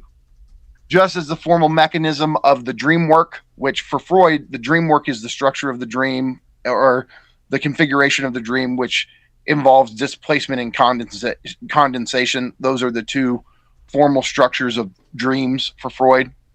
So, just as the formal mechanism of the dream work makes desire disappear, that is, obfuscates the role desire has in the translation of latent content into manifest content. That's the point, right? Like, commodity and dream both have the same structure. They're formal distortions that hide their sources, right? All you see in the commodity is like, oh, it has a kind of seductive aura to it and it has a price on it. And it's like, oh, well, it just intrinsically has this value.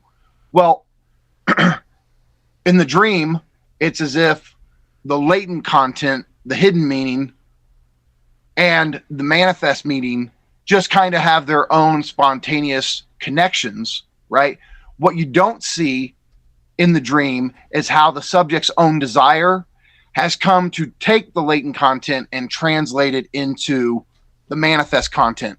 The whole point of dream analysis is not to take the manifest content and figure out its latent content. The trick is to see how desire itself has inscribed the latent content in the form of manifest content. Like, it's to arrive at what is secretly in the relationship between manifest content and latent content. What you're really trying to get at is why desire translated latent content into manifest content the way it did, right? But the desire of the subject is, like, phenomenologically speaking, it's missing from the dream, just as wage labor is missing from the appearance of the commodity.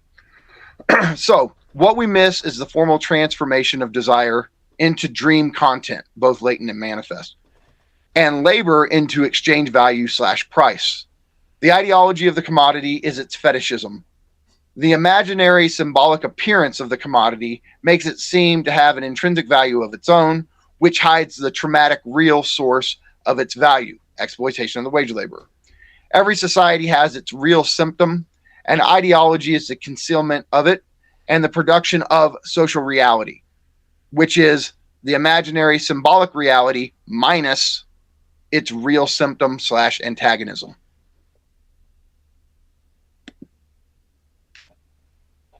So that's that. I hope that was of some help. Thank you. And before closing out, I want to say that it's an honor to have you on, because I know that you are in popular demand and that you are too busy to ever take on anything. People want you to lead discussion groups and teach classes and write things on specific things, and you're not able to do that. And the conferences and presentations, and you have to say no because you're a wage laborer. Broke as fuck. You're broke as fuck, but you are going platinum in the age of Netflix in the blog world. That's a funny way to put it, but okay. Well, you put it that way because you just found out that you're humble. Wait, did you just return my own did I actually say that? You did say that. You're right. I did. I forgot. I totally forgot I put it like that. I've got the receipts. So you said it. Here's the thing is like it's not a joke. Like we actually just found this out this week, everybody. So this is really exciting news for anybody who's been along for the ride. But like some people are just starting to figure out what I've known for a while about Michael. And so he is the number one theorist as far as like a person who's talking about theory, writing about theory on a blog, a theorist blogger in the world. And so I don't know, but that's a bold statement. I don't know about that. I know that like hold on, let me correct myself because I don't want to sound foolish, but I mean, because I don't obviously mean like for theory in general. I'm talking about the specific area that you're focused on. You're the only person doing what you're doing in the way that you're doing. Okay. But the point is that if you want to know about Lacan, or if read an article about oh my gosh, we're going to get into it in a second, but there's such a broad area where if you go to Google from any computer with any IP address, with any search history, with any algorithm, well, that might not be true, because if you're actually really into this stuff, maybe you'll see other things. Maybe if you have a lot of these other things that you've already searched before, maybe your algorithm wouldn't show you. But if you're coming from like a normie computer and you look up like Lacan theory, almost anything. No, it's like objet petit a. Yeah, objet like the phallus, the Borremian knot. Well, okay, but here's the thing. We didn't realize this until just like a few days ago, and we hadn't even confirmed it yet because we had to still do the searches from other people's computers. That took a couple of days. But it's just like, no, this is why he's actually getting so many reads on such niche topics, is because like he's doing a really good job. And so the fact is like, if you want to know about objet, you read the post about it. And the idea that people are coming here and not reading it is like, y'all, you don't understand what's going on.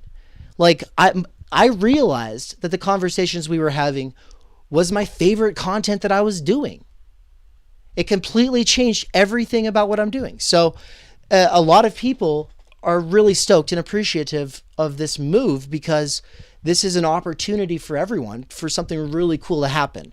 So, but what I was trying to say is we'll get a little bit more into like what actually just go ahead. Yeah. So how did you find out that you're going platinum in the age of Napster? You pointed out like, hey, you Google objet petit a, you're one of the first things that comes up. So like, yeah, if I put in objet or objet petit a, so it's Wikipedia and then it's me. and then it's no subject, which is the Lacanian site, and then you start getting journals and stuff. So yeah, and we started checking, right, and it's like that for a lot of these. So, for example, like Baudrillard, Apocalypse Now. But he has this famous analysis of Apocalypse Now and simulacra and simulation. Yeah, you Google that, I'm the first thing that pops up. Let's see, Lacan, Alice. Alice? Yeah, like Lacan, Lacan's phallus. concept. If you just Google Lacan phallus, yeah, it's no subject, and then someone, Leon Brenner, who's a Lacanian, and then me. So it's just like, yeah, I was kind of blown away by all this. I didn't know. And for people who don't understand, like, okay, look, the phallus is a very confusing, very, very confusing, very hard to pin down. One could say slippery concept, and it's a concept, and Michael breaks it down. And the thing is when I originally read Gender Trouble, the first time I read it, I did not know what the phallus was. And whatever Butler says was not clear. And so, I talked to Michael about it and stuff like that. And he was like, this is a hard one, and talked about how hard it is and how serious he takes it and how many books he has to read before he's even going to be able to talk about it. And so it's like, when he finally wrote the post on it, I was like, oh my God, if I'd had this when I read Gender Trouble, I've been so lucky.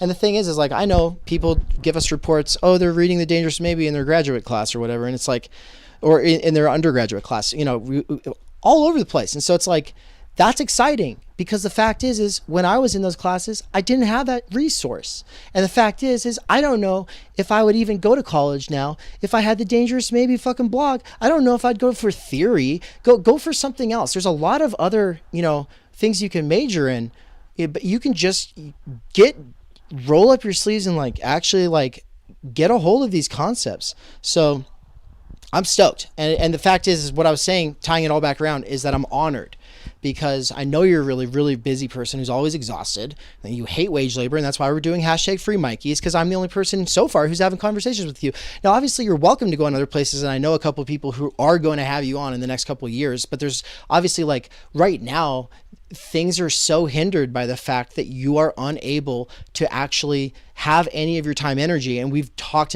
about that. And so the point is the Free Mikey thing is, look, if you get any value from this, if you've got that college debt money or your parents' money or professor money or whatever it is, and you get value from this, Michael's literally put his entire life forward as a sacrifice, and it's crazy what he's actually done in those 15 years before he got thrown in, or 12 years or whatever it was before you got thrown into wage labor. But the fact is we'll get you right back out of it as fast as we can. Because the fact is we need to do a lot more of this stuff. And we're just getting started, and we're going to have 20 to 50 other awesome channels, people doing their own thing as well. And I don't know if some of those will be big, some of those will be small. It doesn't matter. And a lot of people will go do their own thing. And Delusa Guitars could just build a few tables of contents, help with the robot thing that we're programming, and then just go off and do a bunch of other cool stuff. But it's free association. We're trying to use the internet, something developed by anti-communists, to do something cool. We know we can't do a leftism on here, because to do a leftism on the internet is like plotting to rob a bank from the lobby of a police station. So obviously we're not doing that. We're not talking about crazy ideas. Project Mayhem is tongue-in-cheek. It's all very ironic. But the point is we're going to at least learn some concepts on here, because that's one thing that we can productively do with these technologies that are at our disposal. If we can kind of rein it in, focus, and make sure to come back and repeat things that we do, and don't just come at it, listen to it, have opinions, and go. No, develop your critique over years. I've gone into $60,000 of debt so that I can finally get to the point where certain things that we're talking about make sense to me. And then I've also spent years being broke since then, focusing on this stuff with my free time with Michael. So it's awesome that you all get to get something from this as well. I obviously would do this regardless of platform or audience or whatever. No matter what, I'm always going to be a thinker and or an aspiring thinker, and so is Michael. But if you're along for the ride, then welcome here. And seriously though, Michael, I really appreciate you being here and giving so much of your time. And I know you've been really exhausted, and you got COVID, and then you got sick again, you had bronchitis, and now your foot got hurt, and then you got hurt again. And so the last 2 months have been crazy for you. They've been crazy for me. I've been sick twice, traveling a lot, 3 or 4 trips I've been on in a very short period of time. It's anyway, all of this is to say is there's a lot going on, we're working on, and we're really excited about it. And it's been really great having everybody in the chat as well. Really appreciate you all for being here. Yeah, thanks all for being here. Yeah, thank you, L. Žižek and so on, thank you. Yeah. And L also, and Delusion Guitars, thanks everybody. Yeah, and Steven for stopping by, and also for all the people at our work, or at Michael's work at least, who are tuning in, and people I've worked with in the past, right? So thank you. And if you want to get in on the Discord, just there's 3 steps. I'm gonna go ahead and paste that in the chat. The mission that unlocks the Discord has 3 steps: 0, 1, and 2. For 1 and 2, you have to first do 0, which is email me with a quick hello that introduces yourself. Then I'll send you 1 and 2. Okay? 1 and 2, and you'll have options to choose between things and stuff like that. But the point is if you want in on the Discord and you just want to be part of the meme gang or the mod chat or the street team, just go ahead, shoot me an email, introduce yourself, and we'll go from there. And for all the people who are listening to this later, you're our main audience. So it's not just the people that we called out in the chat. It's a lot of people who aren't able to be here right now, who are going to listen to and then probably end up going back over this again. Because the thing is for the rest of your life, every time it's Žižek's birthday, you can watch this. And so I'm looking forward to you in 5 years, you in 10 years, you in 15 years, you in 20 years. I'm looking at you, because my main audience, and I say this in my book, Waypoint, I say that I'm writing to, I'm developing myself with a few other people to be able to communicate with the people that are our real audience, that are going to be 30 and 25 years. So they're not even born yet. Okay. So we've got a big project. We're thinking long-term, but if you're along for the ride and you want to be, go ahead and shoot me an email. It's at theorypleeb.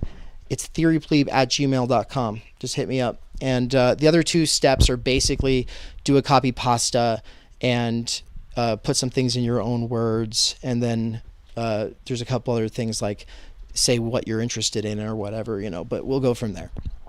Anything you want to say before we sign out? Just want to say, Žižek and so on, that would be cool. Shoot me a, how does Žižek and so on, how do they get in contact with me? I don't even, what, email? Hold on 1 second. What? Oh, so sorry. Yeah, we are closing out right now. Uh-oh. Okay, so I just found out that Anne's dad's hotspot that I've been using is almost out of data. So we couldn't have gone longer anyway. All right. So thank you to him. Hey, everybody. Also, I'm going to go ahead and link both Michael's Patreon and a PayPal to me. If you PayPal me in the next 2 weeks, any money, it is going towards Michael's computer, because he's going to make a video essay for everybody who helps him with getting a computer. So go ahead and PayPal me some money if you want to help Michael get a computer so he can make his first video essay. Okay? So that'll be when you come back to this later, that'll be in the top pinned comment. Dave, okay, so Žižek and so on says, one day we'd love to get you on the podcast, Michael. Thanks for all your work. Yeah, thank you. But I've never actually, what's the best way to get in contact with me? Is it with you? I don't know. Yeah, Facebook. Well, I guess Facebook or email.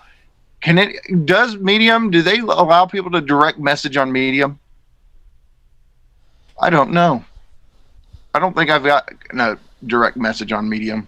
I don't know about Medium. Oh, there's Patreon. Don't forget that. So just patreon.com/The Dangerous Maybe, and then you can just get up in those DMs. So Yeah, but can people who aren't patrons message me? they should add you on Facebook, Michael Downs. Just do it. Well, here, I don't care. Everybody Mikey, here can have my Mikey email. I don't care. he literally adds just everyone. So, I mean, don't be annoying. That's all. Here's my email. Yeah, so anyway, this data is almost used up. I got to go say thank you to Anne's dad for letting me use so much of his data. Hopefully that's cool. And then she said it is, so I suspect it is because he's a really cool guy. So let's see. Yeah. Wait, this was my really other fun. email. What am I thinking? I have the dangerous. Maybe it's just not my main one. Hold on. Other email, obviously. I know we spent the This first is half. this one. I know we spent a half hour with technical difficulties, and then we spent a lot of time talking about stuff we've talked about and some other. But look, we got into some really cool stuff. The whole thing was a good recap. It's helping me. We only scratched the surface. It's helping me so start to get the hang of this. But yeah, first of all, Zizek's going to have a lot more birthdays, and we also over time will get to go a lot deeper. And so, we just ask that you come at Žižek as not just a meme or like a fucking Sam Harris, but like treat him like at least if you're going to give the devil his due, if you're going to actually do a criticism, if you actually respect us or at least Michael, and he's saying that this is like one of the greatest thinkers, then actually like take that seriously for a while, because you have to give the devil his due. Like I'm saying, I've got criticisms for people that I've been paying attention to for a long time. And the thing is like, I respect them. That's why I'm doing it. But like, I'm talking about like people that I read, like Levinas. I disagree with Levinas or Deleuze and Guattari on so many things. But like, and even like I disagree with most Marxists on most things, on a lot of things at least. I mean, maybe not always the most essential things, but on a lot of things, right? And so point being, like, critique is cool, but like, we've got to show the respect of the fact that like these are not us shooting the shit. These are real lectures. These are real lectures in a new format that's never really, I mean, it's being fleshed out by this generation of creators and thinkers. So anyway, yeah, it's been great having you on, Michael. It's been great having you all in the chat. Thanks for having I really me. appreciate it, everybody. I think we've said everything, so we can probably clear out now. Have a good night, everybody. Later. Peace.